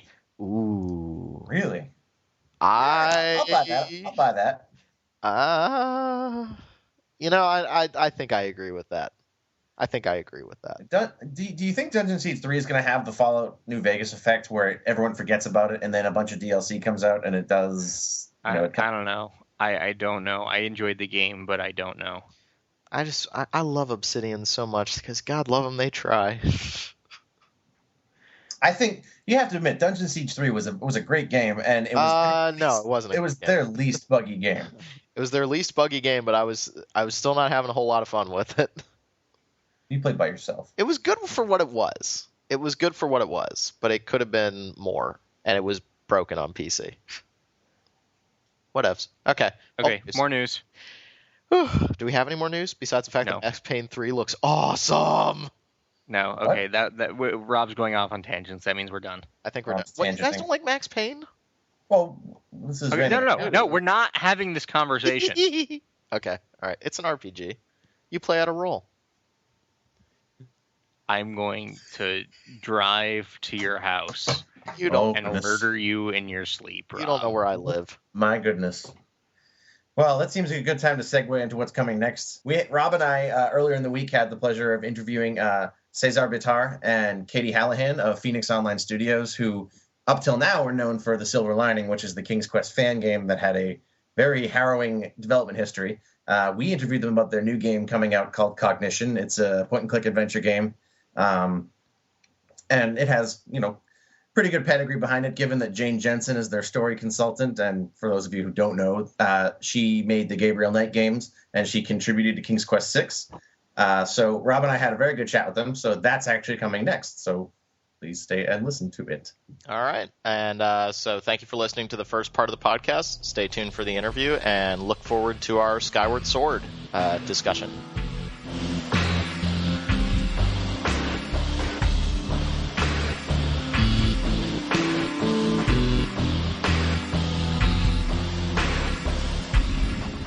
Welcome, everybody, to another RPG fan interview. Today, I have the pleasure of interviewing Phoenix Online Studios. In particular, we have Cesar Bitar and Katie Hallahan. For those of you that aren't familiar, they are behind the King's Quest fan game, The Silver Lining, which just released its 4th episode, which I am currently working on. And here with me today is our usual podcast host, Robert Steinman. What's up? We're here to talk about today. You've just announced your first commercial game, Cognition. If you want, before we talk about that, do you two mind introducing yourselves, and maybe we can talk a little bit about, your background, how you met prior to TSL. Sure. Ladies first, go, Katie. Why, thank you. I'm Katie Hallahan. I'm one of the designers and also the PR director. For myself, I live in Boston, just a little bit of a ways from where Cesar is located, but we're kind of a spread out team. And yeah. I am Cesar Bitar, and I'm the CEO for Phoenix Online. I'm also working as a designer / producer on Cognition. And yes, I live in California, so it's a little far away from where Katie is right now. But oh, wow. So I was actually thinking it's very impressive that you guys, for TSL, it's been such a long time coming. It must have been so difficult to work out, being in such different places, because the rest of the team isn't nearby either, is it? No, they're actually all over the world. We have people in Canada, we have people in South America, we have people in Europe. So, it's been a challenge, especially as a producer, to try to get, everything going and people not only motivated to work on something that is volunteer based, but also like trying to schedule the meetings that we have. Sometimes we need to have meetings at like 1 a.m. my time or 5 a.m. somebody else's time. So it is really crazy to get to be able to meet in one place at the same time, and also because for the silver lining, we did everything while we were having day jobs. So it becomes more of a challenge to try to find a time where nobody's working and everybody's free. But it's fun. It's been fun. We've managed. That's And great. you guys are almost at the end too. So I mean that must be really exciting. Just to think of how long it's taken to get here, and how much hard work you guys must have put into this. I mean, it's just I personally I'm happy because I get to play it. I grew up playing, my dad's copy of King's Quest 6 and, being pleased when I could solve puzzles that he couldn't figure out. And, for me as a player, it's awesome to be able to, see the fruits of your hard work. But I mean, I can't imagine how proud you guys must be of the work you've done. And considering how much adversity you've come up against in the project, I mean, that's... Yeah. Especially episode 4, it's a huge milestone for us, because episode 4, everything from episode 1 to episode 4 was what we have been working on for the past so many years. The whole of the greenhouse was what we've been putting all of our time. And now with episode 5, we're moving to like a new engine, new tools, new lands. So that's gonna be fun and refreshing. I'm very excited to see. Yeah. I won't pester you guys with requests for when it's out, but I do look forward to seeing what you guys have at that. So now, just to back up a little bit, so I think our listeners and our readers on the site, they always like to learn how people get into the games industry, how this sort of thing starts. So if you guys could just tell us like a little bit of your background, like how did this project begin, and then how did you two like meet? Because as you're saying that this is a project over multiple people all over the world, so how did it all sort of come together, and you guys decide that you're going to go through and do something like this? So I should probably start on this one since he was on the team earlier than I was. So. Yeah. So back in 2000, it was 2000. I've always been a fan of Sierra Games, King's Quest games. So after Mass of Eternity, I started looking around for any signs of a King's Quest 9 coming, and I didn't find anything official, but I did find a group of fans that were, that had joined forces, and they wanted to do a continuation to the King's Quest franchise. And at that time, I joined in as a writer. And then, the project was stagnated for a good 1 or 2 years before I became the project manager. And from that point, we started really working towards it, and we did pre-production for a long while until we finally got into the actual production. But it was all internet-based. It was all the magic of the internet, if you want to see it like that. Yeah. And it doesn't matter where you are, you can contribute. You can contribute because it is all online based. So how do we meet? It was just applying through, I guess that Katie can tell us the story of how you apply, how you decided to.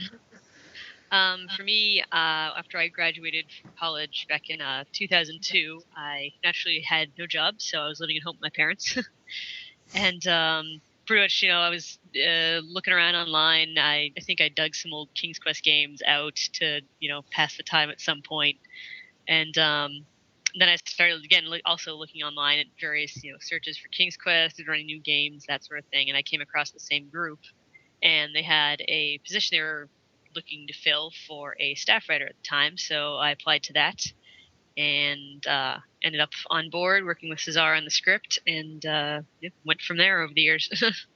Yeah, we finally end up meeting in 2004, like in person for the auditions that we held in New York City for the actors. So that was fun. And ever since then, we tried to meet every once in a while, either in Montreal or when I used to live in Albany, New York. So we used to meet there sometimes, or For reasons when we went to meet at Jane Jensen, I flew to Boston to Katie, and then we went to meet her. So we're a tight group. I mean, even though we are all over the world, we try to meet, we try to spend time together. And now, especially that we're gonna, we want to do this for real, and we've been working hard to make this happen as a real company. We tried to spend as most time as we can together. Like sometimes I will fly to. Right now, I'm fully dedicated to this, so I sometimes will fly to Richard Flores' houses, who is my co-director in the Silver Lining, and spend like 3 months over at his place to work together on our projects, and it's fun. All right. Very nice. Now, that seems like a good time to segue into the new project. TSL, great game, but technically we're not allowed to cover it. So we're going to go ahead and we're going to talk about Cognition. If you want, I guess my first question is, how exactly is there a different approach you're taking to Cognition than you did with TSL, since you are, trying to make this a commercial project? You're all still in separate places. So, I guess what I'm asking is, what lessons have you learned, and, how are you going to be approaching this differently than the way you developed TSL? Yeah, I'd definitely say differently. I think a lot of TSL was us learning how to actually make a game, because not many people, if any of us on the team, really knew beforehand. So I would expect a much shorter production cycle. We're definitely not looking at 10 years this time. Yeah, one thing that we definitely learned from TSL is, okay, don't be so ambitious. TSL was huge. And, one of the things that I used to be proud about was, we got a 1,500 page design document. We have 80 characters on the game. We have this many environments. And then you realize, no, that's not the way to go. That's a terrible idea. Yeah, that's a terrible idea. I suppose it would be epic, but I guess if you ever want to finish. Yeah. So that's basically what we're doing first is, we're keeping in mind the scope of the game, and because we're a much smaller team than TSL's team, and so that's one of the most important things that we're keeping in mind. The second thing that we're keeping in mind is just create tools that everybody can use, because one of the problems that we had with the development of TSL is that it all basically lies in the time of a very few people that can do all the technical stuff that because we work in Torque and it's very outdated. So we're creating tools right now that make it more universal for anybody to just get in and do stuff in a friendly way. So that's definitely going to help us with the timeline and the production of Cognition. Okay. Now, I heard you mention the team is a little smaller this time. How much is most of the team from TSL working on Cognition, or is it new people, or a mix? All the team right now is comprised from people from the Silver Lining, but it is only a very small fraction of the people that work. Basically, the people that were more the most reliable, and essentially we have a budget right now. We have a budget this time, so we cannot just keep throwing people in. Yeah. So it's dependent on the budget, and it's dependent on how reliable and how well we work during the Silver Lining. So okay. Mm-hmm. Let me throw a question in real quick. Can you give us a little bit of an introduction to Cognition? What kind of game is it going to be? Pretty much, just a little breakdown for those of our listeners that haven't or aren't familiar with it yet. Yeah. So it is going to be a point-and-click adventure game, and as far as the genre, it's kind of that like the supernatural investigator sort of genre. So our main character, Erica Reed, is an FBI agent in Boston. And she's working on some cases that involve serial killers throughout the course of the game. And kind of what makes her stand out especially is that she has an ability called post-cognition. So if she touches an object or a person, then she can see past events that have happened to or around them. So she's using this to help her solve these cases, and she starts encountering clues that seem like they've been left specifically for her because she can do this. So it's kind of unraveling the mystery of what's going on there and who's behind this. Cool. Yeah. Definitely sounds interesting. Now I know some of the fans are interested to know if Austin Haynes will be providing any of the music for Cognition. Yes, Yes, he will. Yes. One thing that everybody has great things to say with the Silver Lining is Austin's music. I think that he's an incredible composer. I feel so blessed because he basically we fine tune to a point where he knows exactly what I want. When I ask him for a piece of music, he's like he's in my head, and and he just composes exactly what I'm going for. And we've been doing this for about 5 years now, so I wouldn't see anybody else doing the music but him. So I actually am one of the fans of his work. I have to agree. Some of the music in TSL is absolutely just amazing. Well, all right, I don't want to spoil anything from the game in case no one's played it, but yes, we like his work. Well, and I think it also adds, to have a similar composer or a similar art designer. I think that keeps your game coherent with its own universe and with its own themes. It's always hard when a developer uses one musician for one game and then another one for the next game in that very series. So I think it sounds like by doing that, it's going to bring fans from the Silver Lining over to Cognition a little bit easier.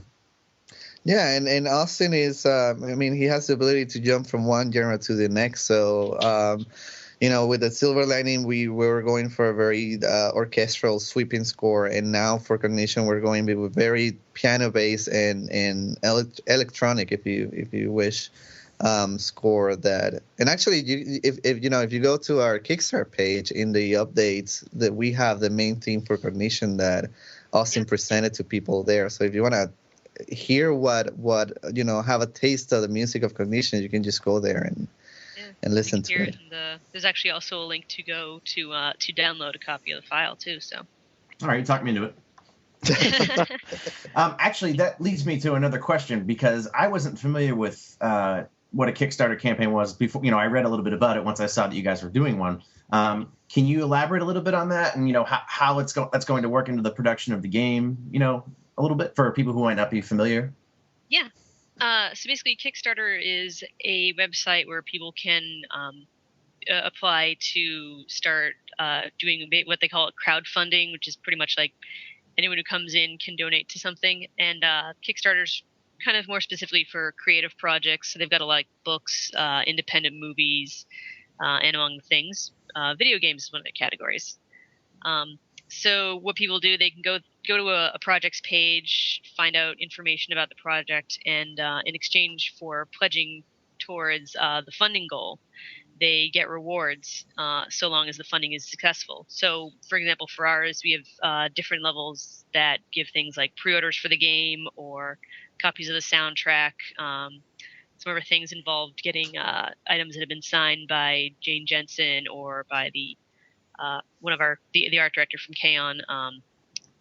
Romano Molinar, and a bunch of different things. It take a while to list all of them, but it's pretty fun because you get to kind of thank people for helping support what you're doing, and give them a piece of what it is that they're helping to support as well.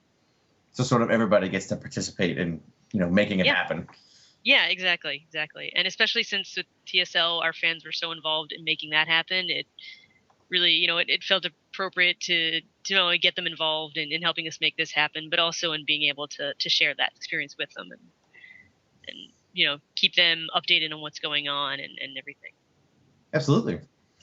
Yeah. Now, you guys are collaborating with a few different groups on this. Can you talk a little bit? I know you're working with K-On! Game Studio and your artist from Romano Molinar, I believe. And, of course, for me, the big one was to hear you guys have Jane Jensen as a story consultant. So can you talk a little bit about, the different groups that are involved in this and, how you're all, working together to develop the game? Hey, we have Jane Jensen. Sorry. He loves telling the story. I'm excited. I am excited for you guys. That is just awesome. Having Jane Jensen on the team is I guess more than a dream come true. When I was a teenager, I would used to play her games, and I would wish that I would have one day the opportunity just to meet her and thank her, and just going from that to actually be working with her on a project is just amazing. It's just something that, I mean, as this was happening, as we were talking to her, and this was becoming a reality, I had to keep pinching myself like, no, this isn't happening. This is not possible. So. Maybe Katie, do you want to tell a story of how we met Jane, and then I'll talk a bit more about Kaon and Romano. Yeah. So with Jane, I know Cesar sort of hunted down, figuring out a way to contact her, and finally was able to get in touch with her directly. And obviously we were big fans, and TSL takes place in the same location as the King's Quest game that she designed, King's Quest 6, and she invited us on some of the other directors to come and visit her on her farm, which was awesome last March. So yeah, 4 of us got together and drove on down there and get to hang out on Jane Jensen's farm and see the cows and everything. And say they're very down with the farm. When I interviewed them a month or two ago, we talked a little bit about that. So they were saying that's their current project. Yeah, and I mean it's a beautiful place too. We posted about it on the blog on the Phoenix Online site and put up some pictures. And I keep saying if a creepy barn ever shows up in a game that we make, you'll know where the inspiration came from. 'Cause they had a great one. Cool. So yeah, and we talked about a lot of possibilities for projects and collaboration. She was very impressed with the work that we had done and put into Silver Lining, and in the end, various opportunities with Kaon came up and everything. This really gelled as the project that was ideal right now for everyone to come together on. So we're really excited to be working with her. Yeah, when you were saying you had to pinch yourself, that would be my reaction, just to see I'd be like, man, like this is crazy. So I was, we were there in the farm, and we were just talking to her, and I was just, I was being the fanboy that I am, and I was just asking her questions about Gabriel Knight, and she was just showing us stuff about Gabriel Knight, and she's such a down to earth woman, and she's so nice and so open to talk about, and she would tell us all the stories about Sierra and how Sierra was, how the work was and how the company was and how she misses those days of working at Sierra. So it was just an awesome experience to be able to hear it firsthand from somebody that has worked so hard and has such a creative mind, and basically you grew up with her stories.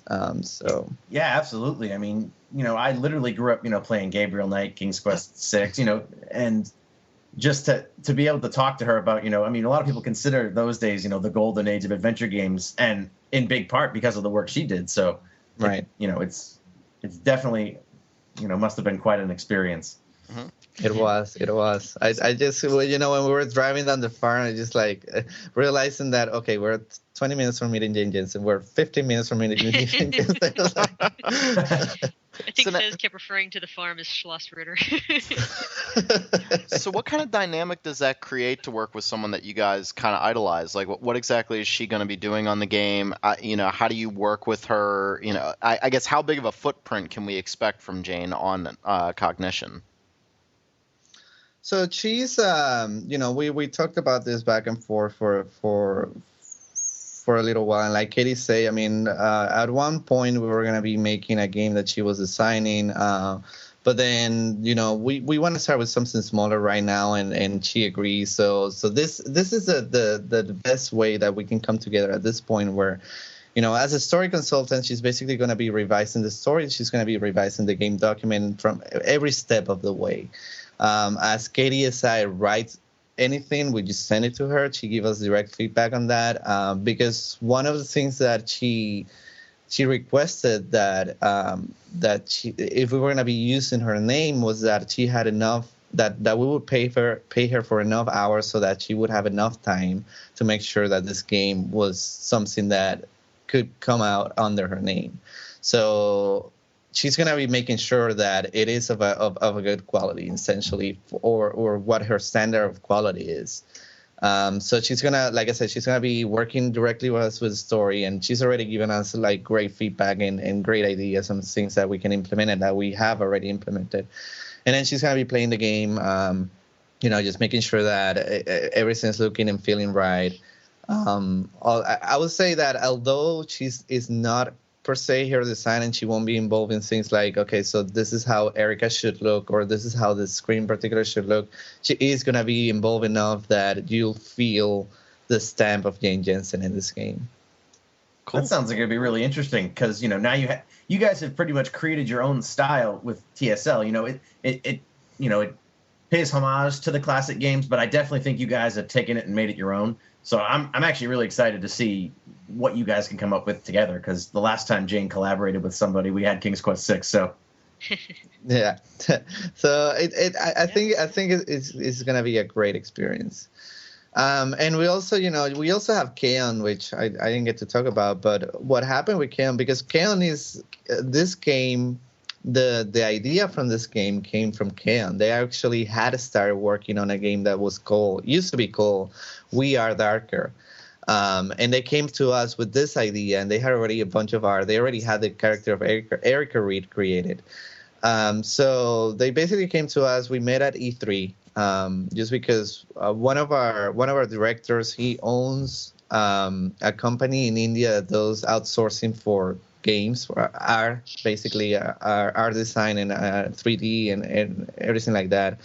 So he was working with them, and he introduced it to me, and then we started talking about this game that they had, and then I took that game and I presented it to the rest of the directors, and we started really getting excited about it, because it seemed like Gabriel Knight 1. It had that feeling. It had that comic art feeling, graphic novel kind of feel that Romano Molinar, who works for them, had already put into it. So there was so much work already done for this game, and they asked us, okay, can you create a story for it? So we took it, we started looking at it. Obviously, we changed a lot of things. We scrapped the story that used to exist completely, and we created a brand new game based on those locations that we already had. It is an interesting experience, but I guess not that different from what we did on the Silver Lining, where we already had the greenhouse and we created our own story for it. But in this case, it is still fully original, and we're adding new screens and new environments and all the new story. Everything's completely new, and now we're gonna be developing it completely ourselves, basically, with the help from Romano and some other people from Kaon.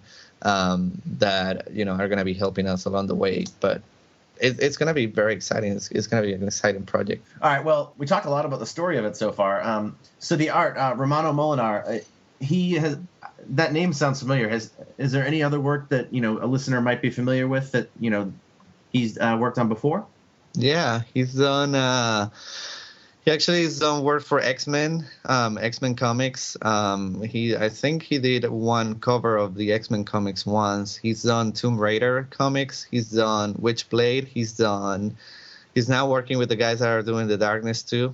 So cool. He's been around. Yeah, he's definitely been around. He has a lot of experience. He's a great guy to work with. I worked with him a lot when we were making the trailer for Cognition.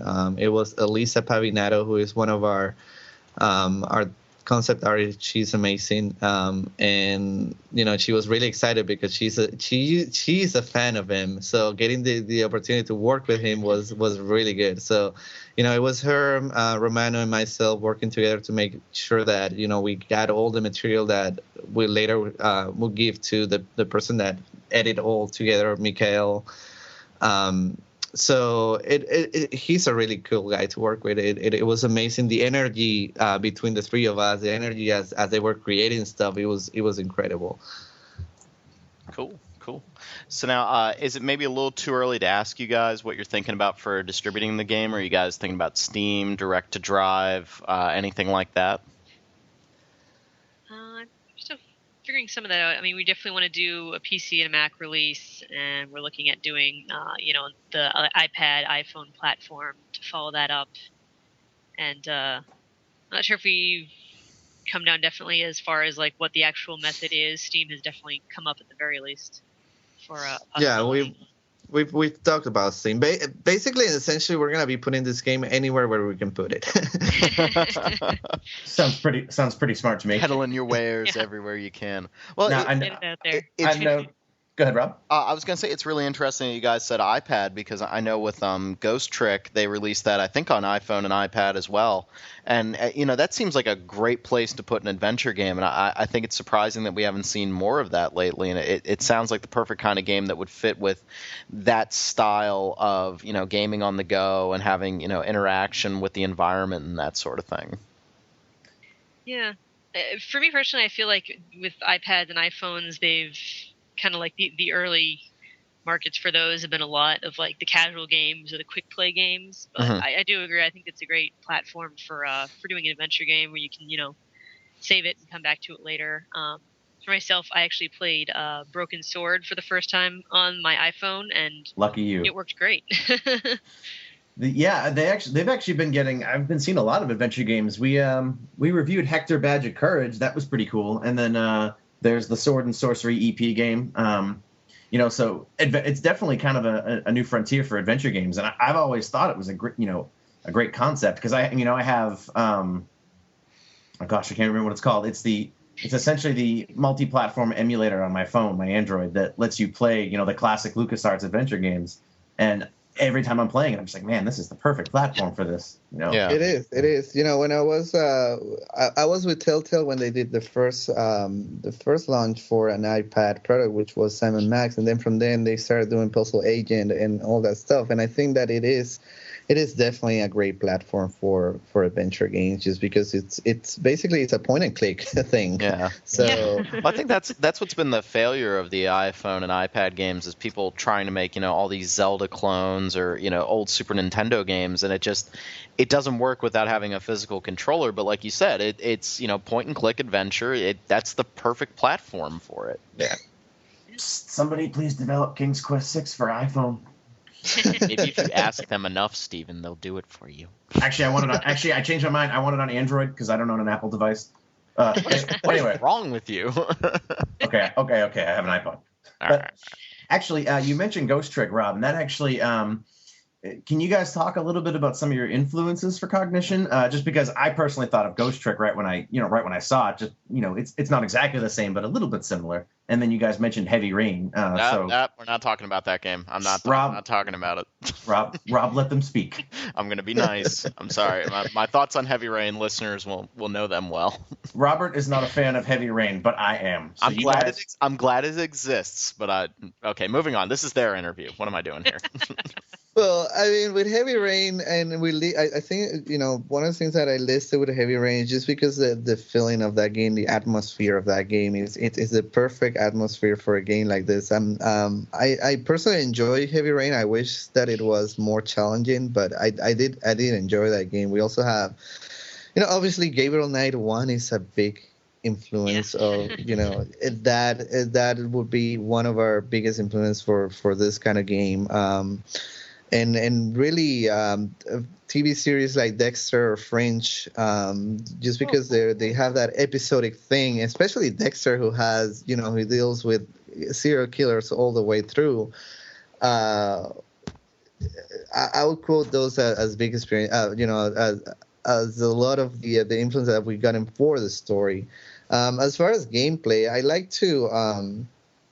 With the cognition power, for example, what we're going to try to do, you have different ways to use your post-cognition power. You have different ways to see into the past. So, for example, something may be as simple as touching something and seeing what relates to the past and that. But sometimes you grab an object like a phone, and maybe there are too many memories involved with that. So you have to you have to close it down, use another item with that so that you pinpoint a specific moment that you're trying to go for, as opposed to, all the paths that it could have. So that's one of the ways that you can use that power. And then other ways is to try to recreate like a full crime scene by concentrating on a few clues that are on the environment that you can use to reanimate what happened there.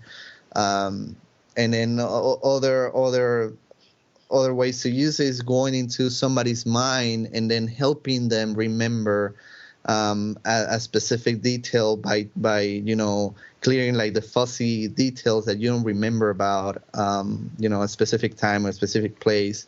So there's going to be different ways to use it. And I think I'm really excited to be implementing all this to gameplay because it's really adventure based and I think that people will see this as a fresh take on the adventure genre.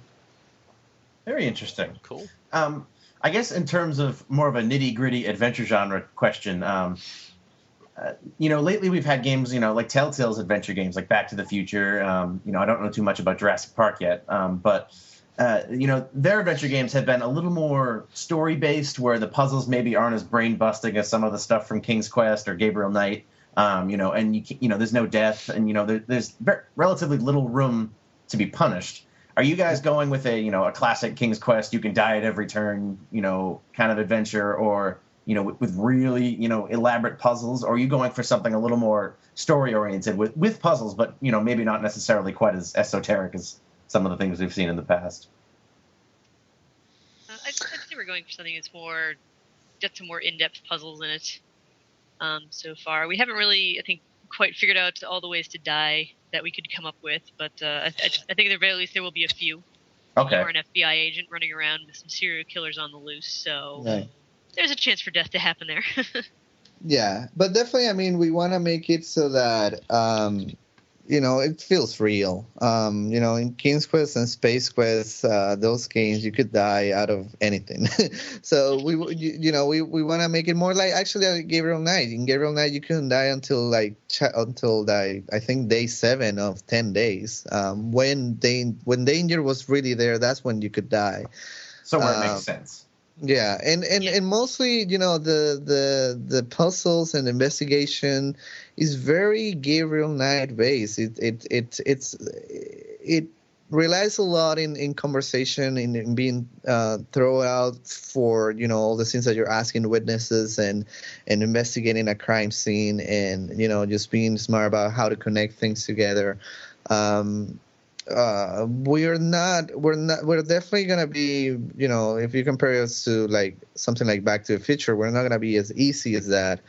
But we're probably also not gonna be as hard as the old games from the 90s that were really brutal in how and sometimes very illogical in how puzzles were presented. So we're trying to make sense. We're trying to we want to make you feel smart. We want to make you, but we don't want to frustrate the players either. Right. To a point where they'll just drop the game and have no interest whatsoever in continuing playing it. Well, you also have the issue where you guys are making a game for a very specific crowd, and so if you guys did maybe try to make it a little bit more approachable, you run that risk of alienating your fans. I think your fans are going to want a game that's in this vein, and they're going to be very specific about what they want, and so you're selling it to an audience that loves, Gabriel Knight, that loves King's Quest.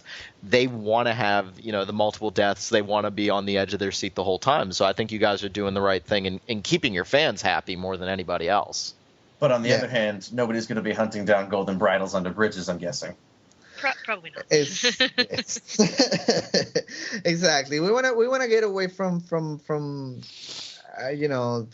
those very illogical or we want the game to make sense to people, like be challenging to them, because there's going to be challenges, but also when you solve it, oh yes, that did make sense. Or, that was sensical. Can I ask a funny question right now, because we're talking about adventure games real quick. What is the most illogical puzzle you guys can remember in an adventure game? I just want to get the ball rolling first. And just give you guys a second to think about it.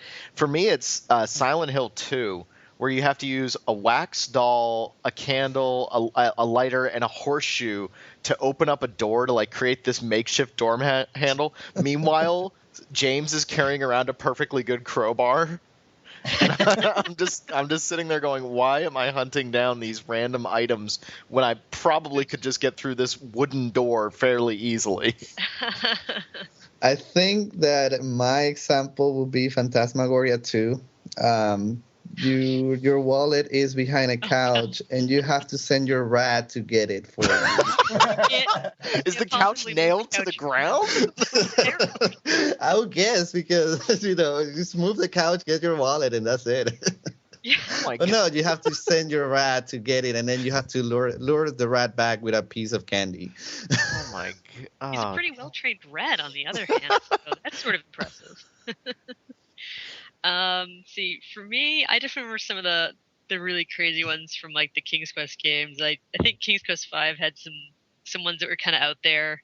The two that always come to mind for me are the cheese to activate the wand machine, and using emeralds and honey to capture a little shoemaking elf at one point to get out of the dark forest. I'm pleased that you mentioned King's Quest V, because I was also going to mention that using a bag of peas to trip up a blue monster. Oh, gee. I can at least see the logic in that if they're dried peas. But Okay, yeah.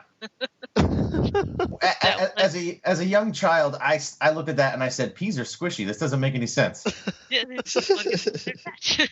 Well, you gotta love video game logic, and I think we have the last real big budget adventure game that I can think of is L.A. Noire, and I know that there were bits in that game where I was just like, well, how was I supposed to know it was raining last night? And I just remember getting really frustrated because there was this constant sense of like, I'm not following the video game's logic, and so I'm losing myself in this world. And I think when you make an adventure game, there has to be some kind of logical sense to it. It can't be, I think the rat underneath the couch wins, because that just out there. That would have taken me hours to figure out. And I think you see similar things in Phoenix Wright and more modern day. Ghost Trick is a perfect example. Like as much as I really liked that game, there were moments where I was just like, what the hell? Spilling over the water jug to make the fan move to get across the room. I can't even remember half those. So we're not going for those kind of puzzles. Gotcha. No, but still not. death at every turn. I like it. Now I only have two more questions. My first question is, you guys are planning to do this episodic like TSL. Are you going? I think I saw in the trailer there are 4 killers. Am I right in assuming there'll be 4 episodes? Yes. You are right. Yes. Actually, what you saw there as the name of the killers are the names of the episodes. Okay. And now, so there will be an overarching plot because somebody is aware that she has this ability that carries through each episode, but also they'll be self-contained in that, the mystery at hand is this particular killer.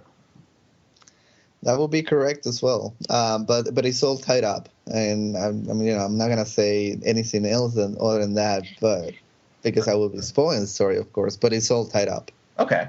Cool.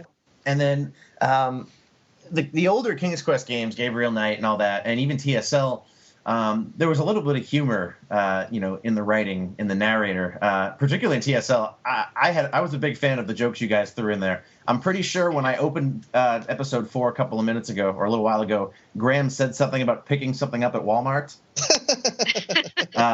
And he said it so quickly that I wasn't sure if I heard it. Can we expect to see maybe not that kind of humor in Cognition, but will it have a little bit of dark humor in there? One thing that Jane talked to me about, recently was that, basically we don't want to alienate people by just being like a full on drama. We should have some relief moments where it's not always dark and tension, but also have like moments, or characters that can be that, that comic relief. For example, in Gabriel Knight, that was mostly in the conversation between Gabriel and Mosley at time, or Gabriel himself would make a lot of jokes.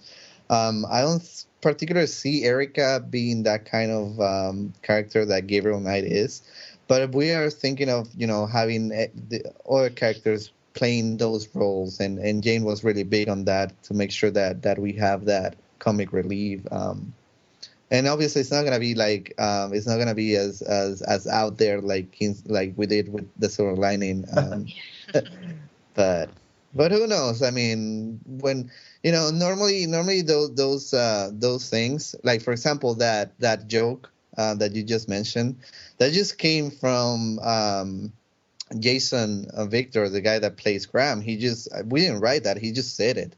he just ad-libbed that. So when I heard that, I was cracking so, I laughed so hard that I said, no, this got to go into a game. So you never know. Fair enough. Excellent. Well, we have one final question.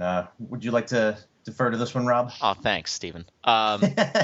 So I always like to ask these kind of questions to kind of get a little bit of information from developers and kind of see what you guys are playing. So favorite game, favorite adventure game, and then what's the game you're currently playing right now, and what are you most looking forward to? So 4 games I'm looking for right now. And Gosh, Rob, that's a difficult question. Well, No, I'd like to ask this stuff. I mean, people want to know what developers are playing, you know? You like to see what's going through someone's mind with that. So, first off, favorite game for both of you? If you say Heavy Rain, I'm kicking you off the show. I'm sorry. Mine would be Gabriel Knight 2, The Beast Within. I think for me, and probably this will go obviously cover favorite adventure game too. I really like King's Quest VI. Yay. Yay! So now, Cesar, does Gabriel Knight count as your favorite adventure game if it's also your favorite game? Well, okay, so let's say if Gabriel Knight 2 wasn't my favorite game, that would probably, if I had to pick somewhere outside the adventure genre, I would probably go with, wow,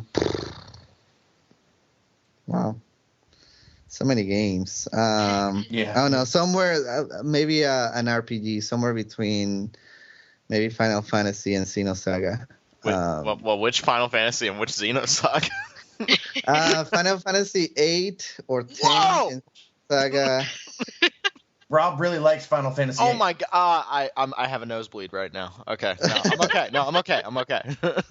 You have no idea how happy you've made him. You guys are pretty much allowed to come on the show anytime now. He's being totally sarcastic right now. All right, Final Fantasy 8 or 10. Okay, Or Xenosaga, any of them. I like the whole story with them. Beyond Good and Evil. That's a great game.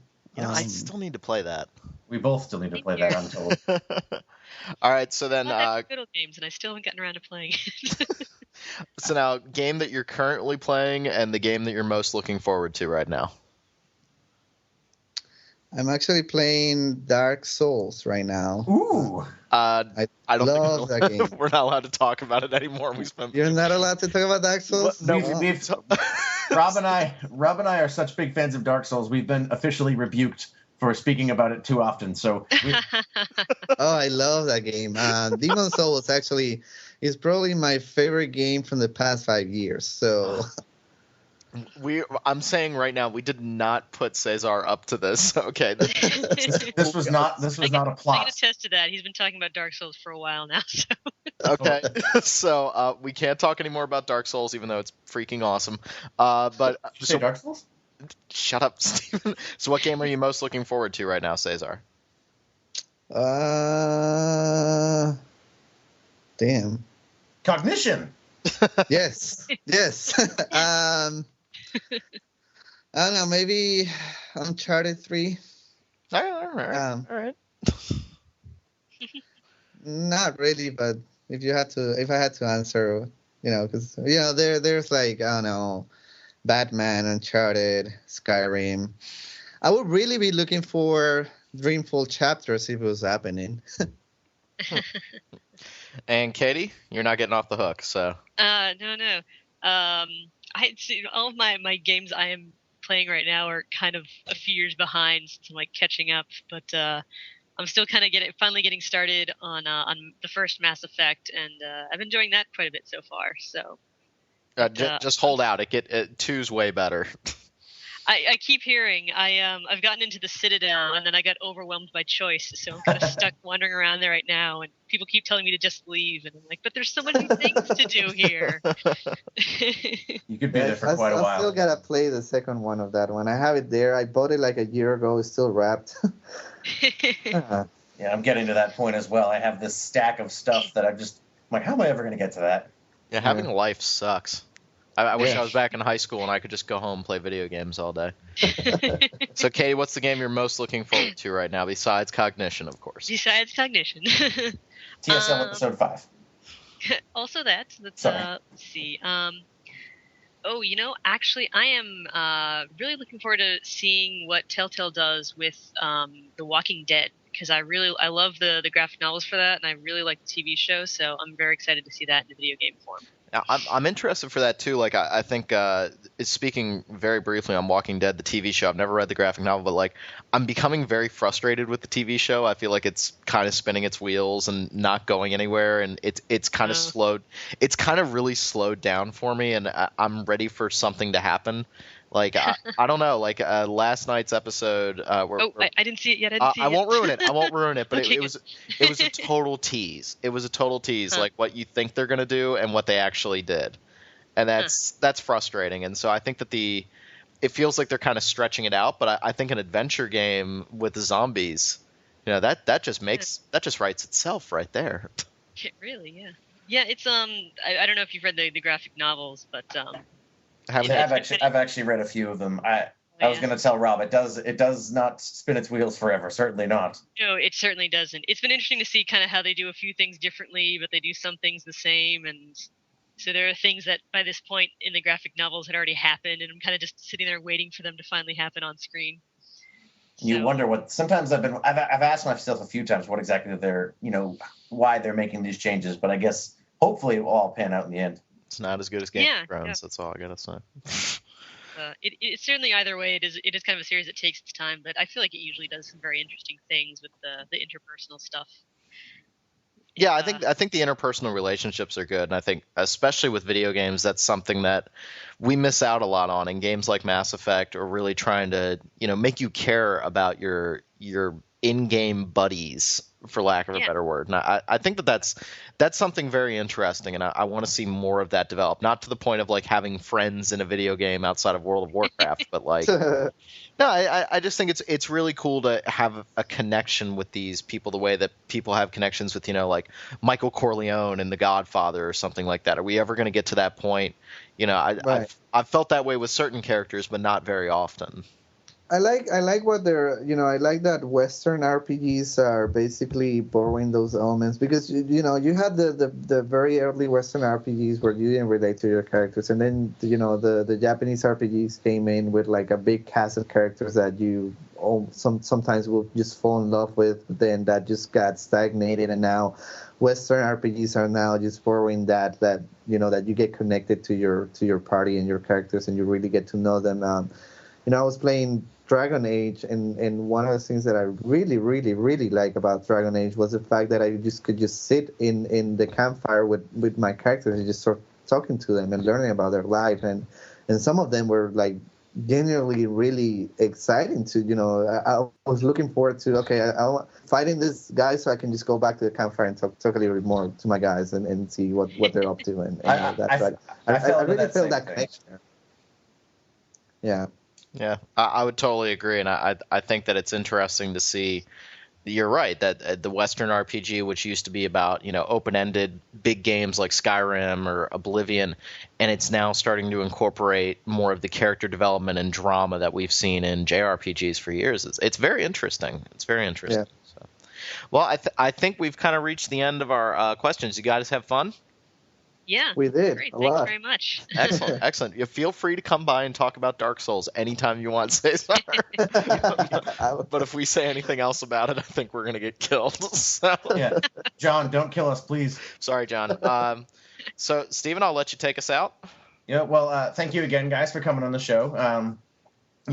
Feel free, if you want to come talk again sometime, closer to release or after release. And again, thank you guys for your time, and thank you personally for all the work you put into TSL, because again, that must have been, well, it was definitely quite a bit of work. So thank you for everything you've done with that, and I'm really excited to see more on Cognition. For Rob, for myself, for Katie and Cesar, thanks for listening, and good night.